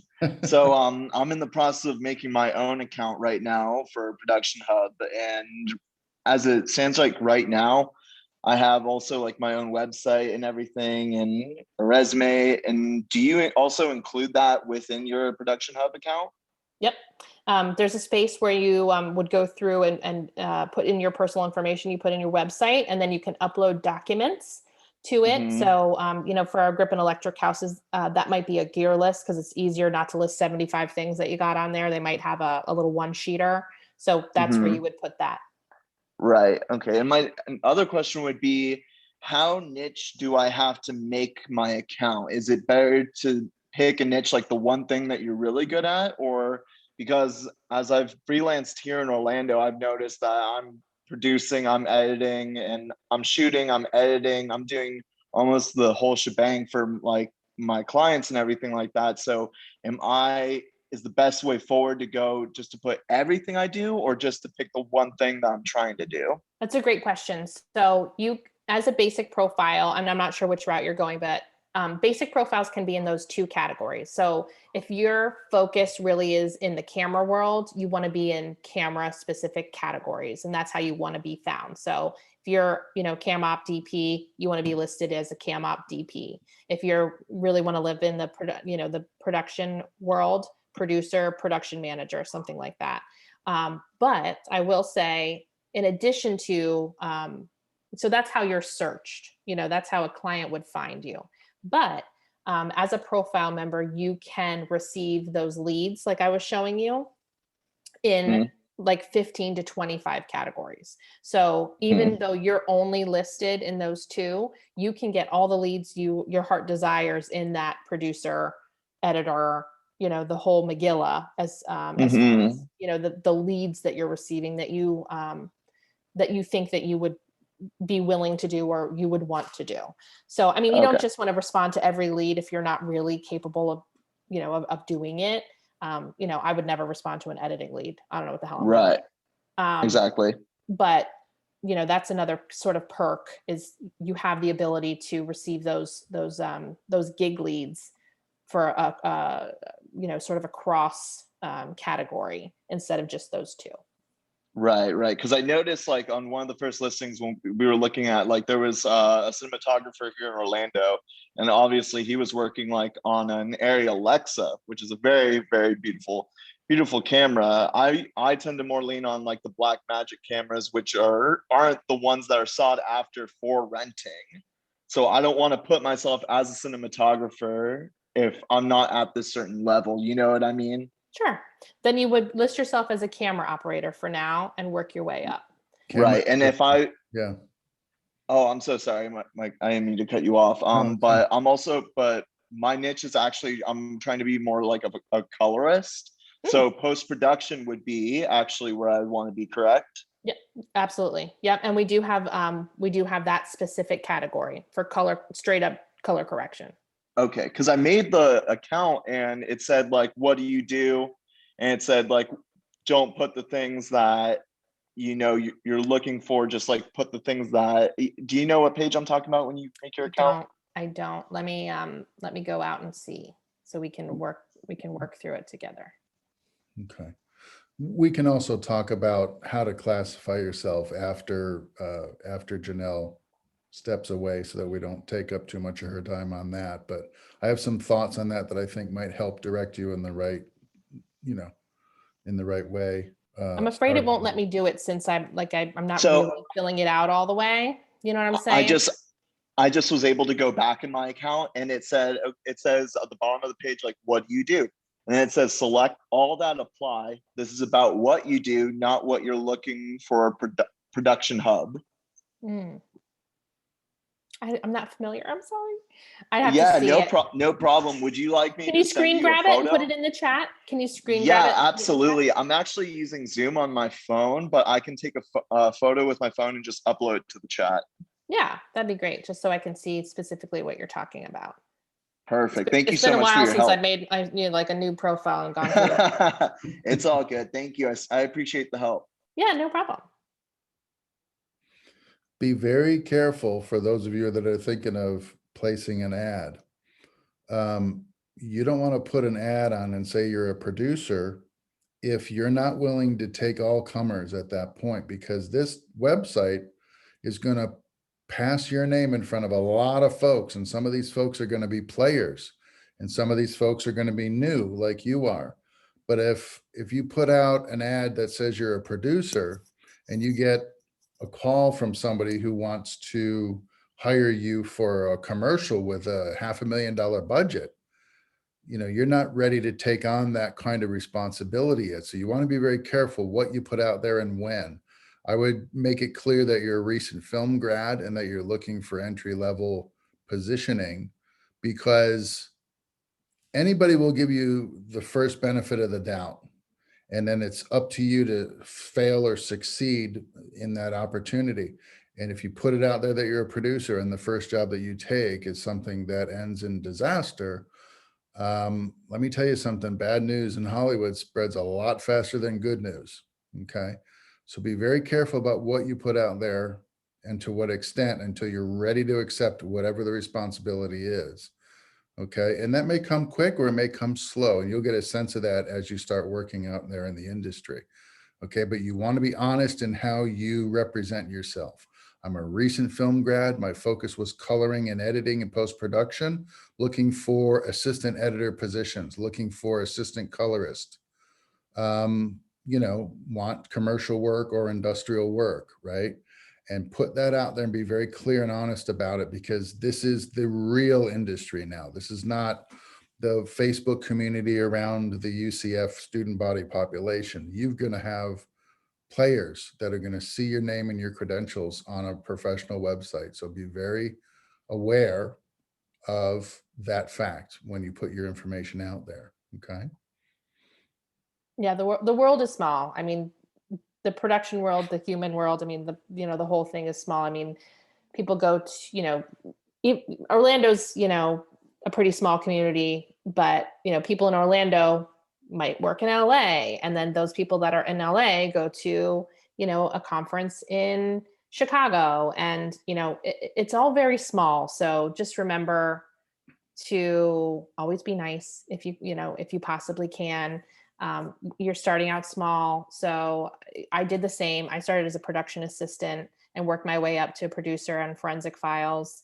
If you're going to get coffee, get coffee the best way you possibly can. If you don't know, if you didn't get an order, get a decaf, get a latte, get the gamut, just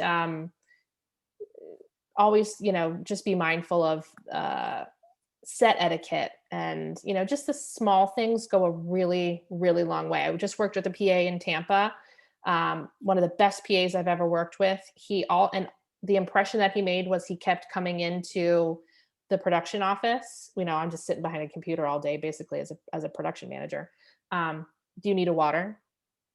Are you hydrating? Do you need a water? Is there anything I can get for you? And that seems very small, but I mean, that's a big deal. I will hire him again because he was, just the slightest bit attentive. It went a long way. So, it's the little things that people will remember. That's terrific. And remember this, anybody can pose with an Alexa camera, Matt. That's not hard.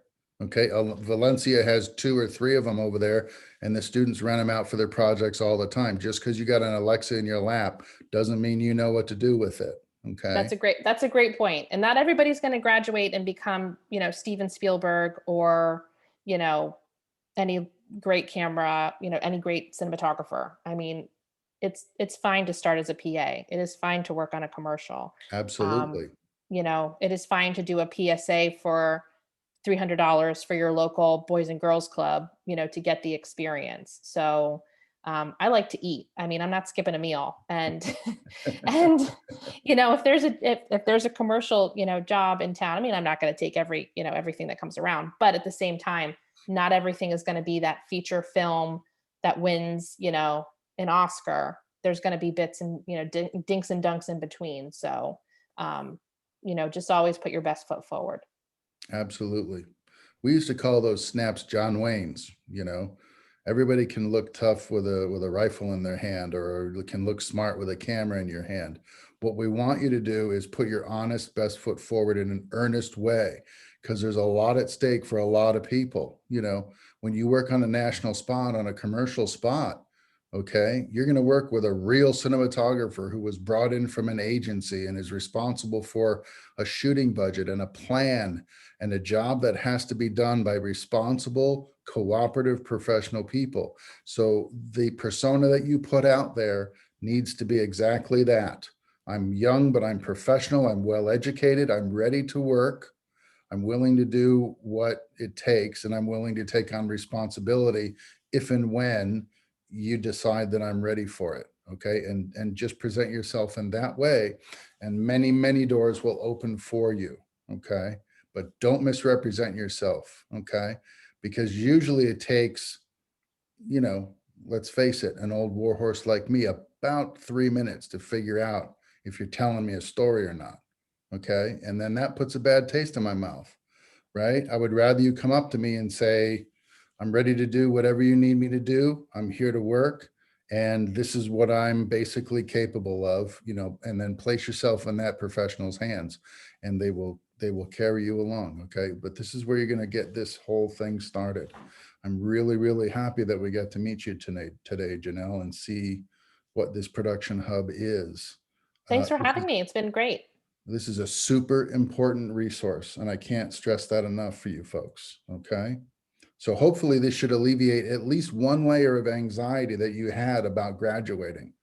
Okay. It doesn't have to be a lonely clandestine existence. You can find the community. It is out there and it's accessible to you if you're smart and earnest and, you know, keep putting it out there and meet as many people as you can. I'd say start going to women in film meetings. Can they do that where they have to join before they can go to the open meetings? Right now our events are free. Of course, we encourage you to sign up.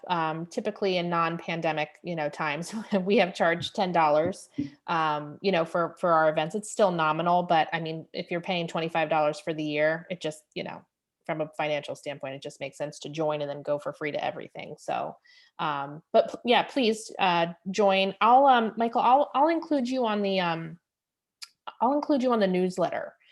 So that you can, see the types of things that are coming in, and you can, feel free to share if you'd like. I will. I'll pass it along. Absolutely. Some different, virtual and in-person opportunities. I will. I'll pass it along. Absolutely.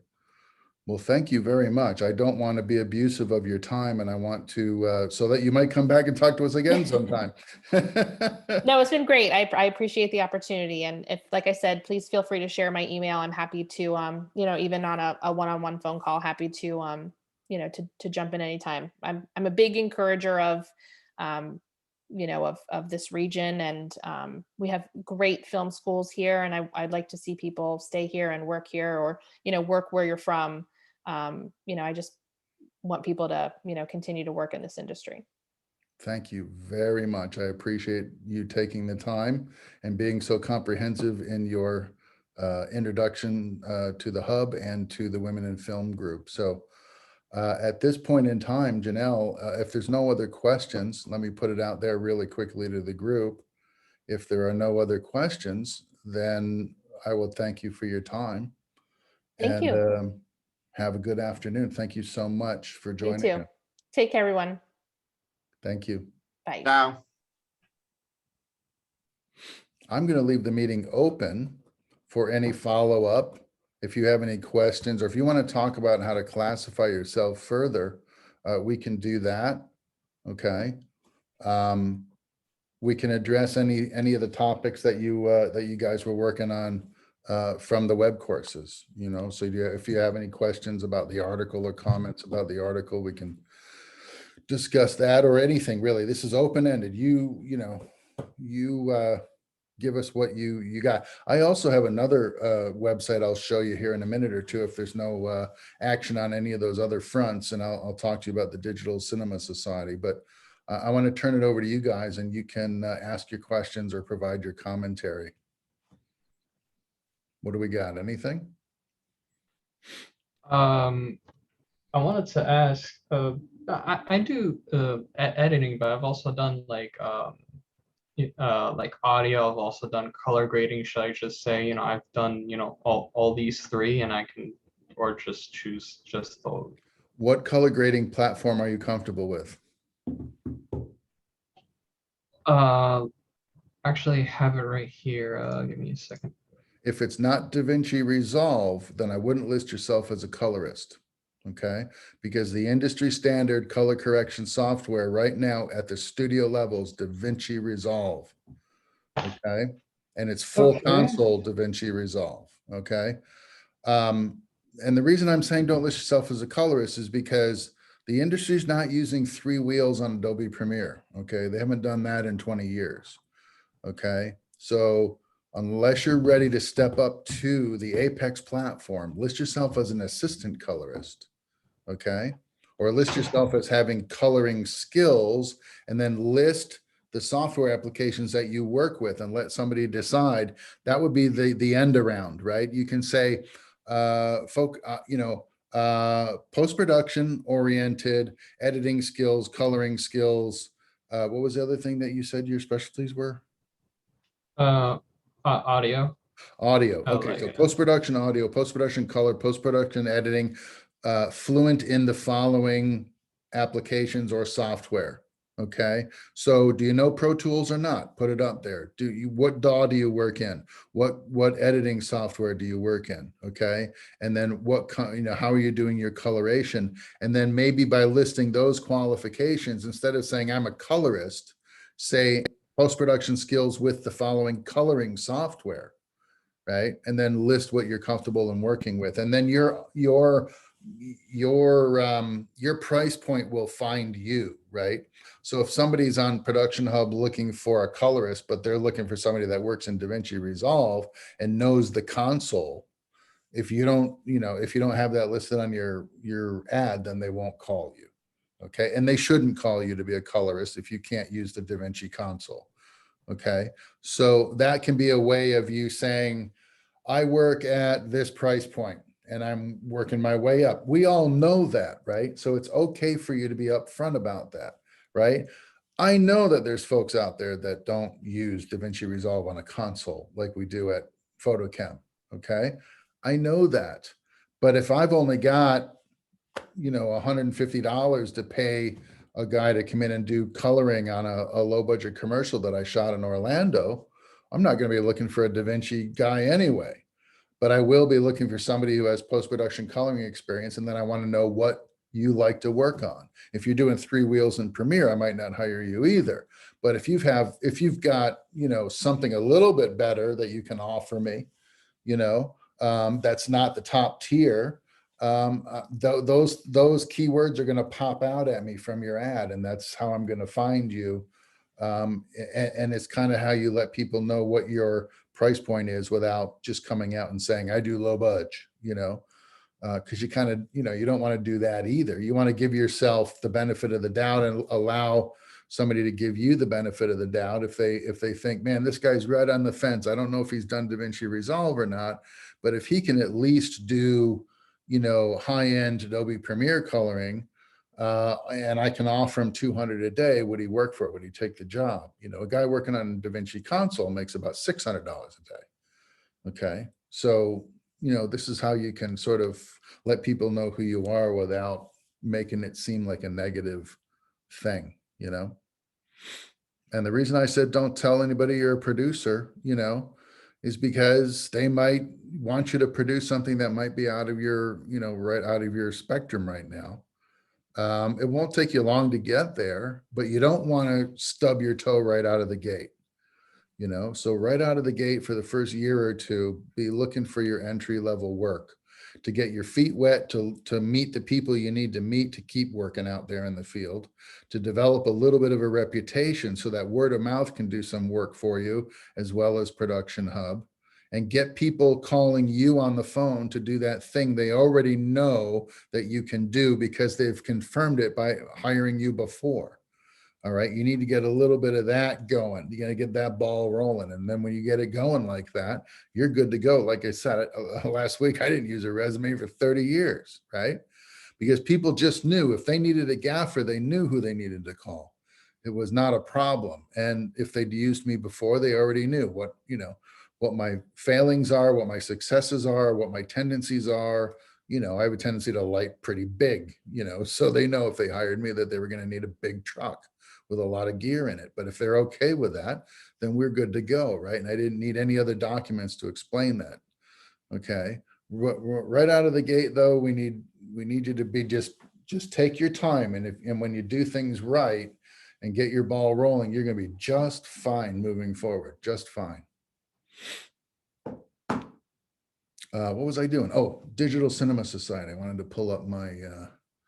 I'm going to show you this real quick too. This is something that came up around 2005, I think. Digital Cinema Society. All right, and then I guess I have to reshare my screen, right? You guys don't see my screen yet. So resharing that. Okay, here's the Digital Cinema Society. Now this started out in LA. And it's all online, but it's another one of those. This one is like a virtual club, right? They do meet in person. They do have in-person meetings out in Los Angeles every couple of months or so, but they do a lot online. They have a huge online presence. It's grown over the years. And so you can join, they got student rates to join, and they have equipment demos, they have vendor advertising, they have these symposiums, and they have live meetings, and they have all this stuff going on. And this is all centered on, the digital cinema industry at this point. It's not a bunch of film guys sitting around waxing poetic about how the world has moved on without them. Okay. It's everybody. And that was kind of what this was about in the very beginning. It was about taking, guys that were working in film their whole lives and easing the transition for them, getting them to understand what digital was about, how it worked, who was doing it, what brands were supporting it, how to make your knowledge cross over. So this thing was started in the spirit of transition for film people to ease into a digital world. And now it's under a full head of steam, and it's all about making movies and commercials and stuff with digital tools. So it's a really great website. So you're probably going to meet, some older guys. That looked like John Seal up there in that last panel. So, you got ASC guys coming to these meetings. Okay. Where are you going to get access to an ASC guy in Orlando? Right? Nowhere. Right. But, one of those people might sit in on a lecture here at Digital Cinema Society. Okay. And so and there's Rodney Charters right there. This is Stephen Poster. Stephen Poster shot Donnie Darko. Okay. Who else is up here? I'm trying to see who these people are. These pictures are so small. Rodney Charters shot 24 for 6 years. Okay. And he might pop into a meeting at the Digital Cinema Society because he loves black magic cameras, Matt. Okay. So you might run into this guy in a chat room. And wouldn't it be wonderful to have access to Stephen Poster's a wonderful human being. He'll talk to anybody. He was ASC president, American Society of Cinematographers for, I think, 2 or 3 years. And he's a working DP in Hollywood. You might run into him in a chat room. Can you imagine tapping into that guy's brain and asking him for a few questions? I mean, so you'll have access to people here, right? And, it can be a lot of fun. So, think about it. I think with student rate, I think once upon a time was like $20. So for the year, and you get the newsletter and you get all that stuff, and you can go to any of the meetings. For instance, if you were going to go visit out in LA, or maybe you got family out there and you're flying home for the holidays and they got a meeting in December, you could pop in, just show up because you're a member of this thing. So this is another one of those opportunities. If you don't know what else to do and where else to go, start joining clubs, because that's where you're going to meet people and network and get some opportunities. Okay. So, think about that, Digital Cinema Society. I've already announced it to my cinematography class. I haven't told the writers so much because, they're writers, but you guys, you're an eclectic group here, and you might benefit from, something like this. I would hope. So that's the idea anyway. So, yeah. So what else? What else is on the docket for today? What do we got? Questions, concerns, anxieties, fears, gossip. What do you got? How about directors What about directors? with the hub? Production hub. Yeah, I mean, there's going to be local directors listed in the hub. I suppose if you looked for directors Los Angeles, you'd get some other interesting names. Just remember, if you're looking for the white whale, Mr. Jonah, you're not going to find Spielberg on Production Hub. All right. If you want Spielberg and you need Spielberg, there's people that know how to get him if you got, if you really need him. All right. But he's not going to drop in, on something like that. It all kind of depends on who you're fishing for. All right. And keep it in context. If you're looking for local directors, what's your angle? What are you thinking about? Well, I'm the director, so I was thinking, what if I put myself in there? Okay. What have you directed? I've directed a few machinima series and a couple of live action things. Yeah. What were the budgets? There weren't any budgets. Okay. They were fun So projects. you so. can't go on Production Hub and say you're a director without also saying, but the stuff I've directed was low, no budget. Okay, Right. you can't put yourself out there and sort of mislead the public. If they call you, you said you're a director and they call you, because here's the thing, right? If it takes me, if I got to fill a director's spot, and really filling a director's spot is usually not a problem that a professional production company has, because they've usually already got that person lined up from the very beginning. And a lot of times the client for the product on a commercial, for instance, has already said, we want this person to direct, because their PR department has already seen that director's reel and decided that's who they want. So they're filling every other position below him or her. Okay. But the last thing you want to do, if somebody were looking for a director, which would be like an amazing event, and they got, a list of 10 names at a Production Hub, and they got to start calling people, calling a list of 10 directors looking for a qualified individual to manage a national commercial, let's say, it might take 10 or 20 minutes to talk to somebody and vet them or whatever. And then they find out that you've never directed anything with a budget before. That's going to make people upset. Okay. And then it gets around, hey, don't call that guy. He says he's a director, but he's never done anything with a budget attached. Right.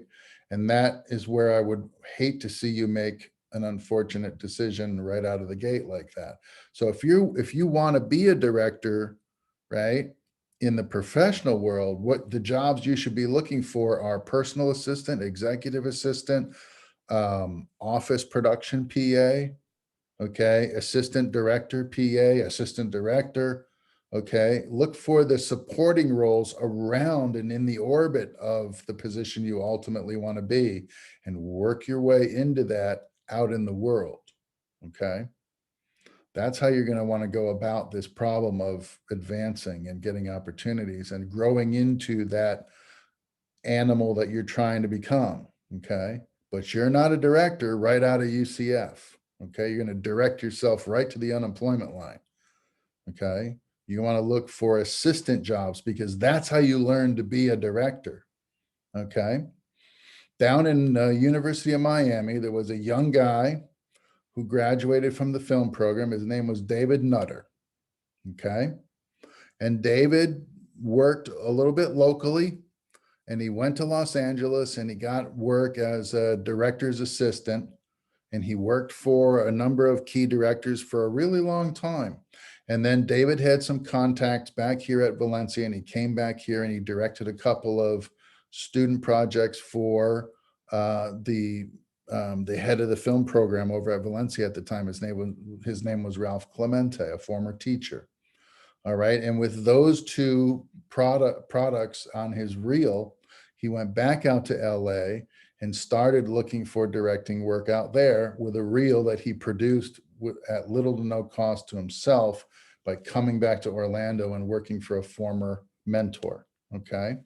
And then David slowly got an episode of something here, an episode of something there to develop for TV, until he started getting more and more work. And then about 10 years after he graduated from college, maybe about 15, okay, he got to direct a couple of episodes of Band of Brothers for HBO.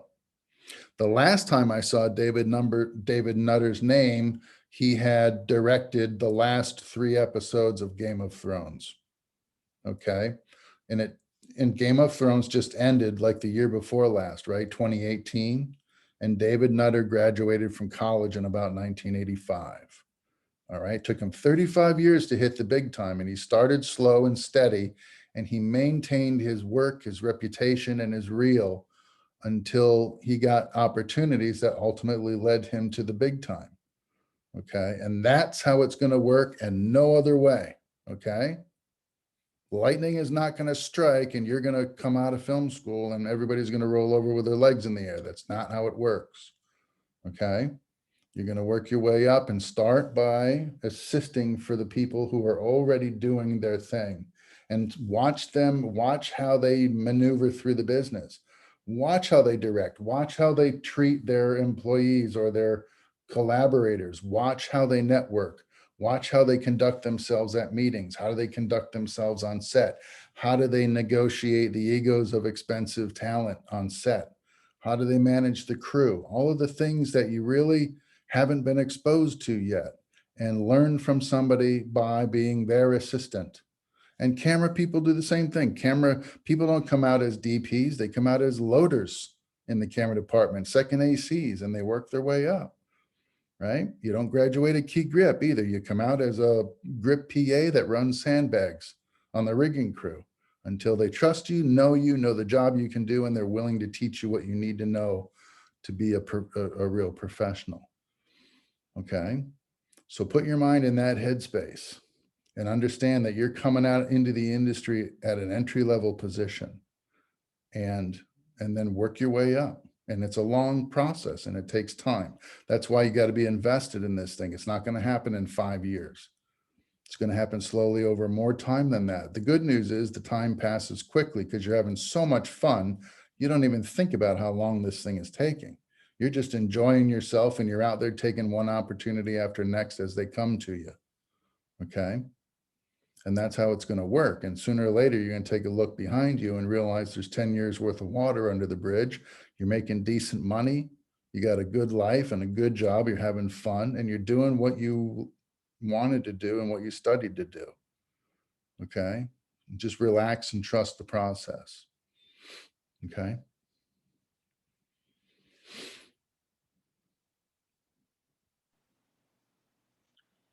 $10 years, huh?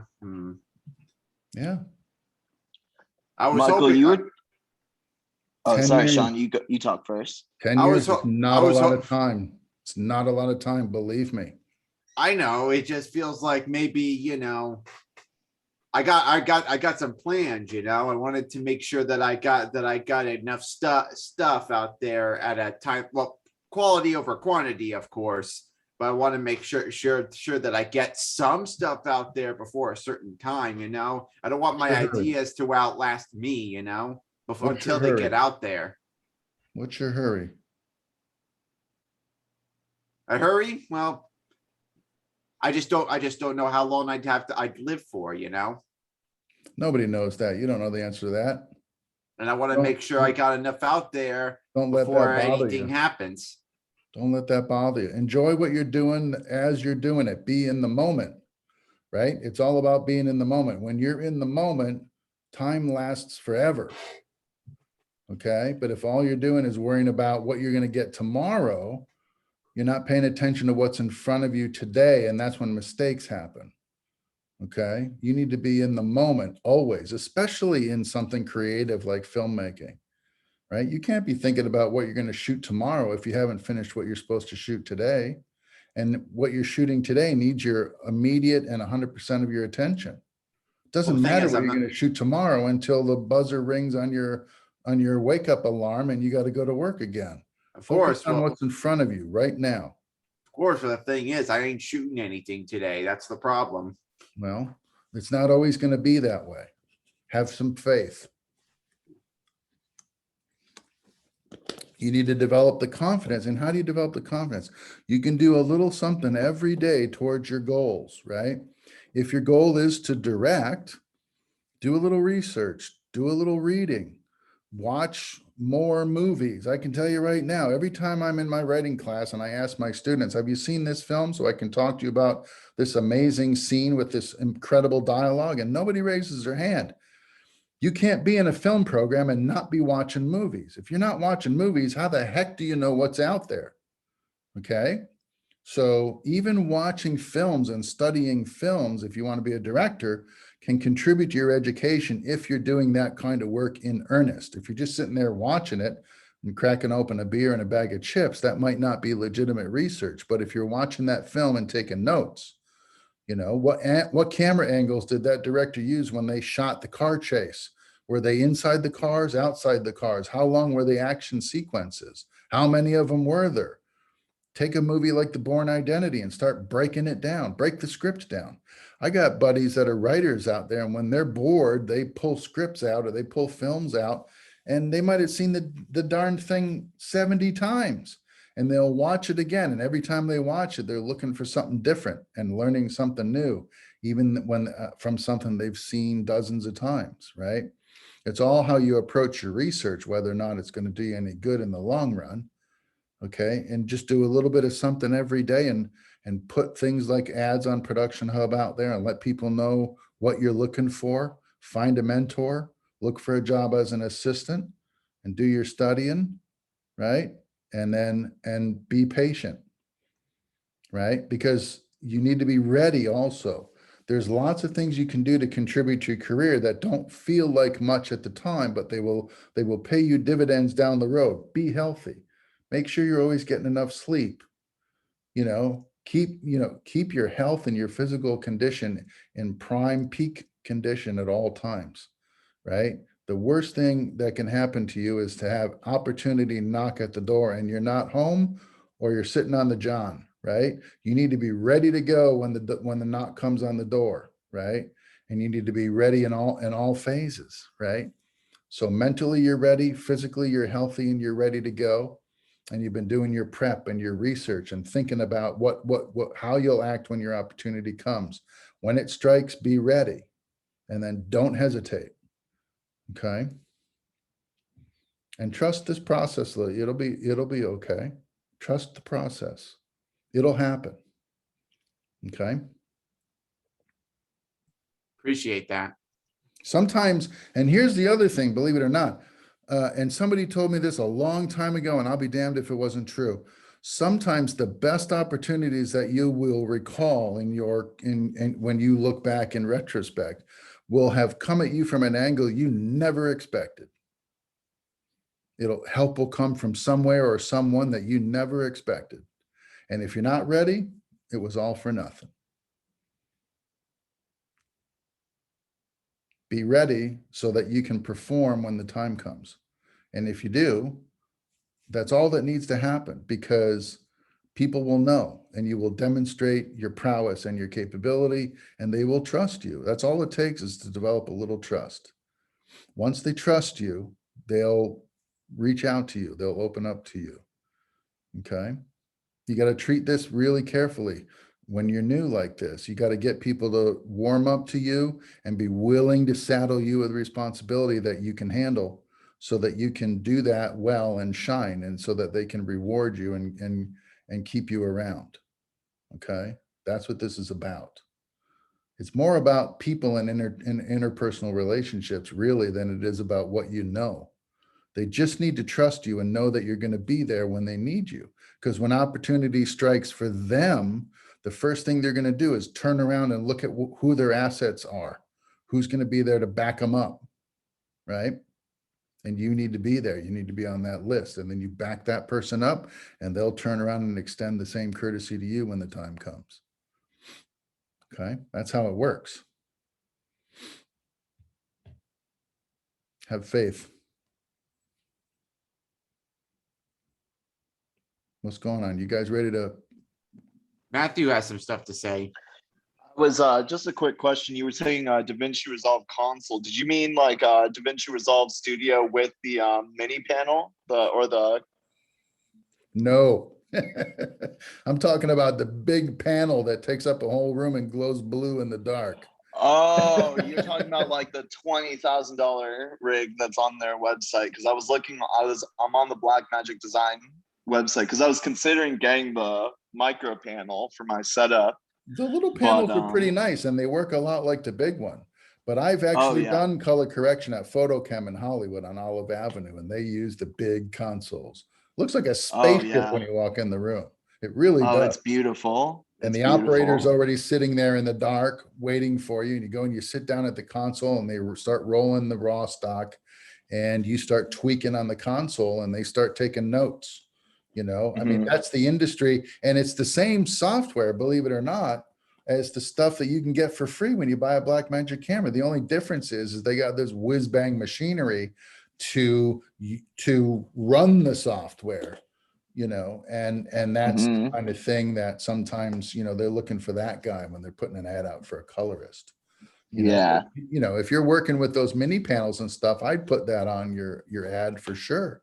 Mhm. DaVinci Resolve with mini panels and version 16 or 17, whatever it is, and let people know right where you're at in terms of your qualifications so they can hire you with confidence.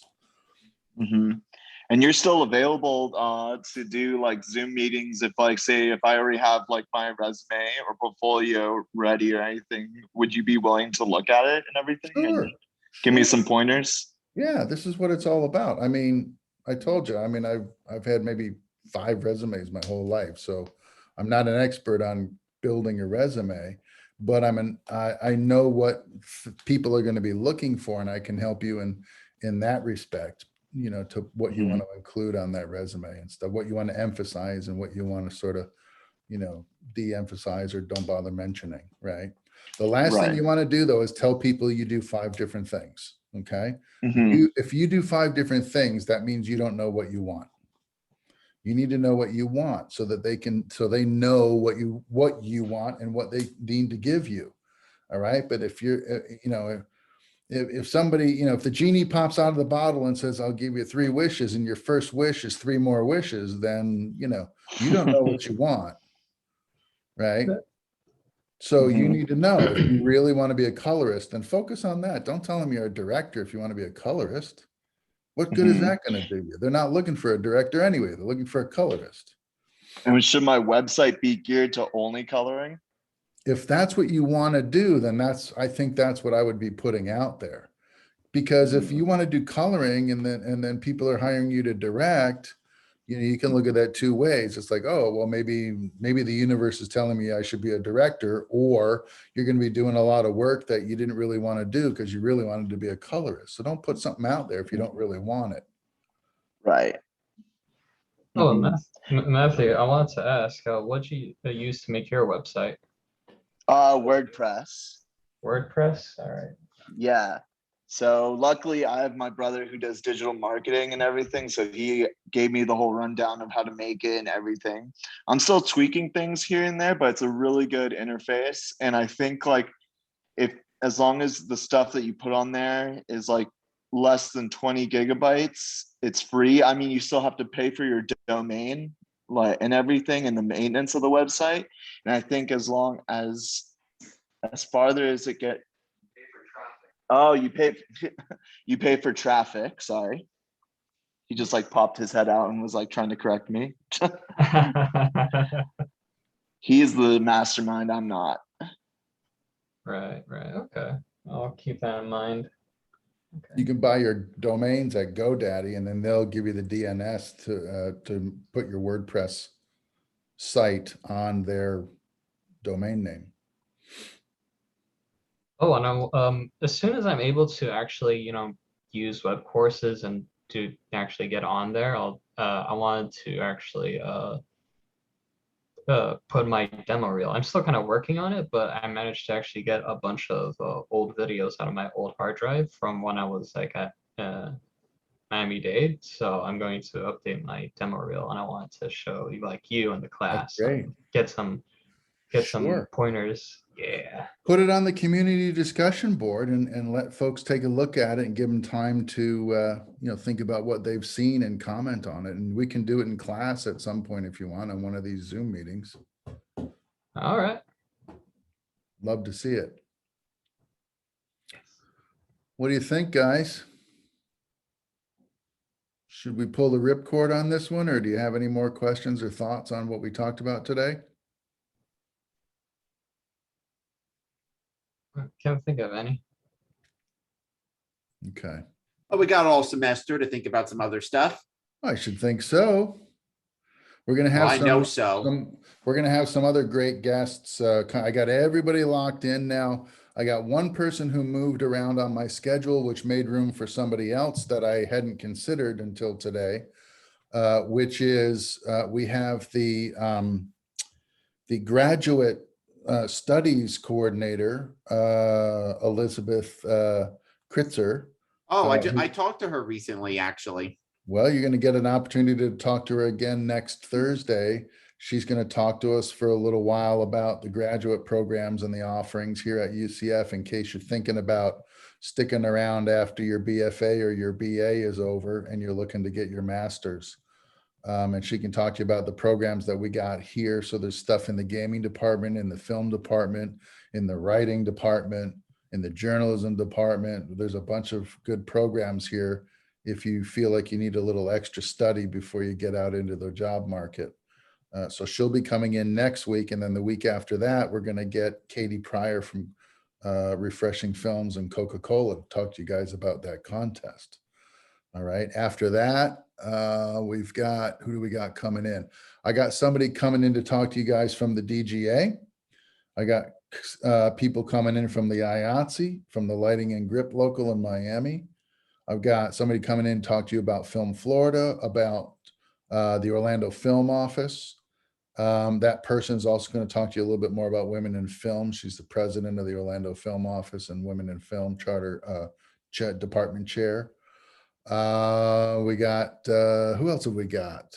Oh, I'm going to see if I can get Noam himself to come in and talk to you guys. Noam Kroll. Do you know who Noam Kroll is, Matt?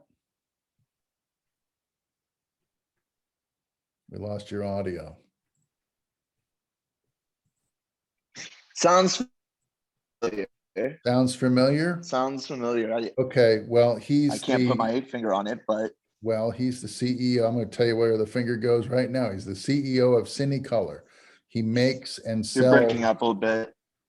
He makes and sells cinematic LUTs for editing NLEs and for coloring platforms. Okay, it's called Cinecolor. And he's got a whole podcast and he's got all kinds of episodes on his podcast, but I'm going to see if he can take time to talk to you guys in person.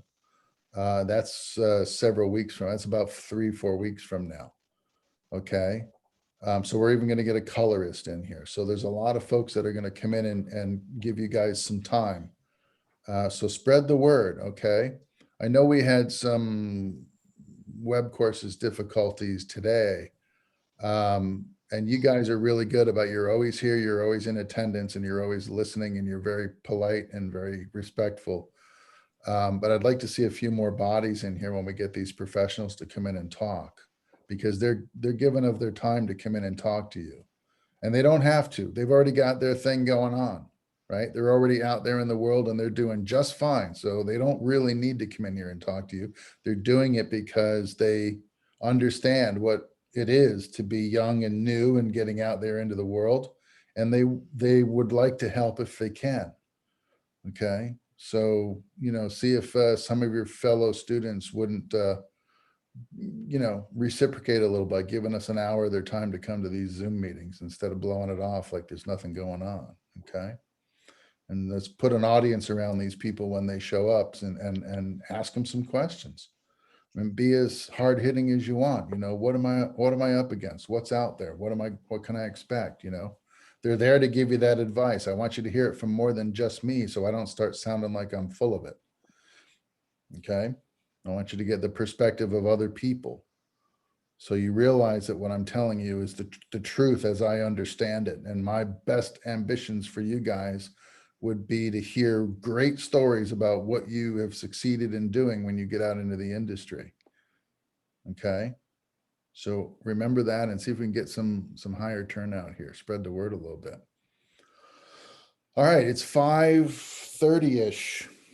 And I think we should put a pin in this unless you got anything else to add. I'm okay. I'm signing up and I'm looking at the check marks. There's director, producer. I really don't want to check that up because I don't want them to think that I'm in the professional leagues yet, but I still want them to know that I'm learning a bit. So what do I check mark in here? What are your choices? Let's see, there's animation, graphic artist, art department, camera operator, digital media. There's the director, producer, film, TV production crew. I got that checked up.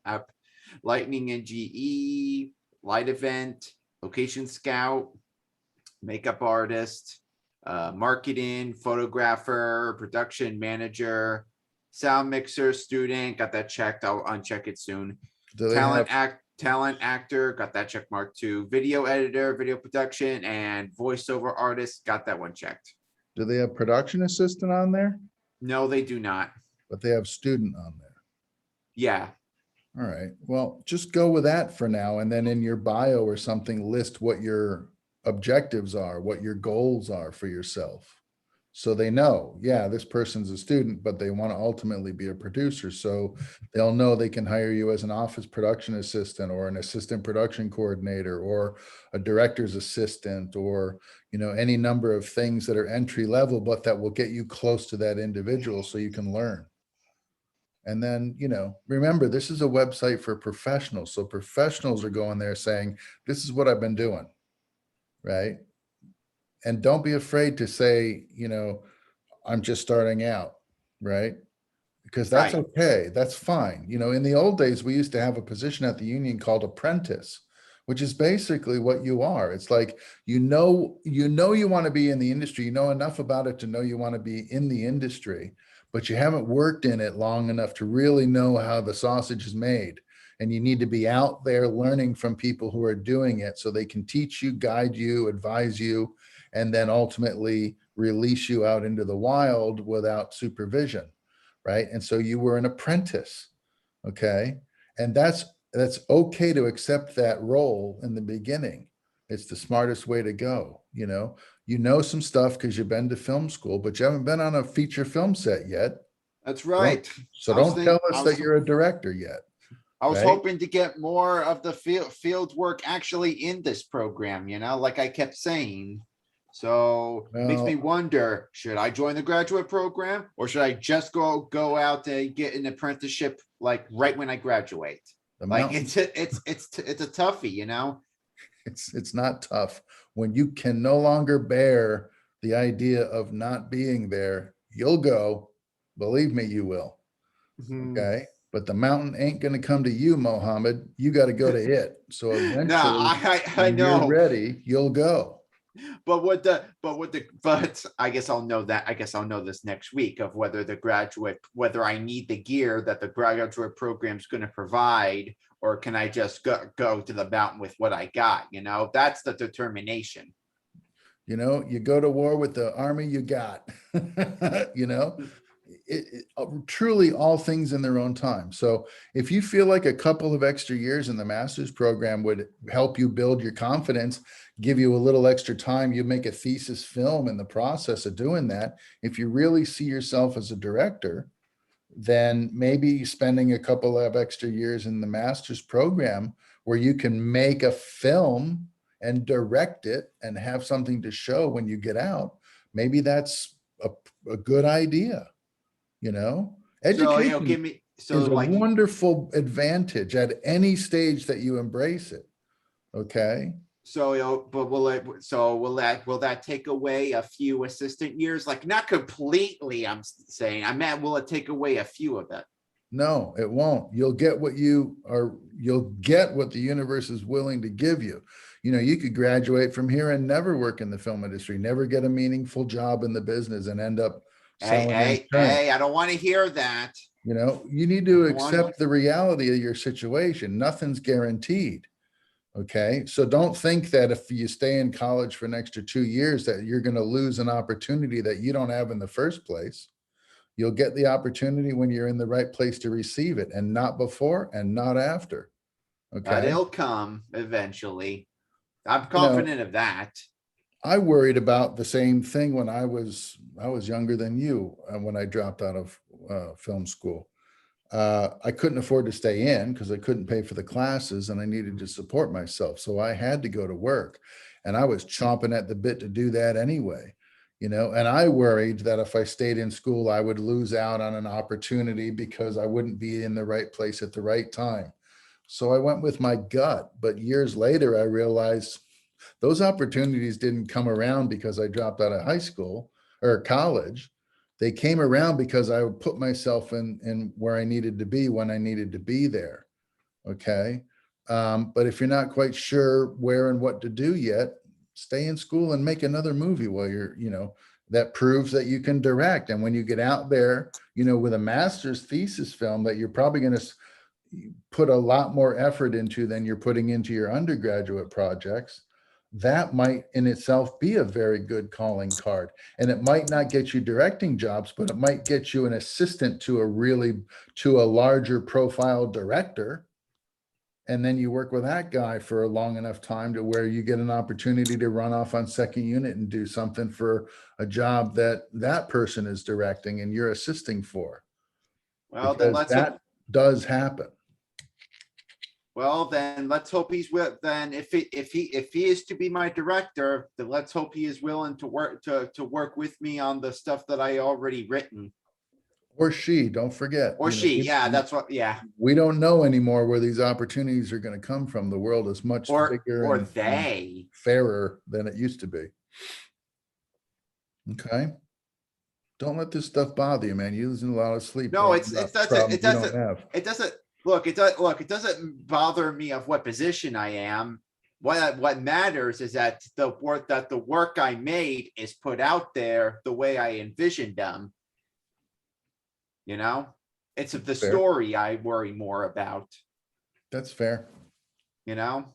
Yep, I sure do. Right. So, okay. That's what I wanted to get into. Like, I don't care how it happens, as long as as long as the stories are made how I envisioned them. I'm good, man. I'm good. It'll happen as long as you don't It'll give take- up. Oh, I ain't. Don't worry. A lot of times the opportunity goes to the last man standing, believe it or not, Yeah.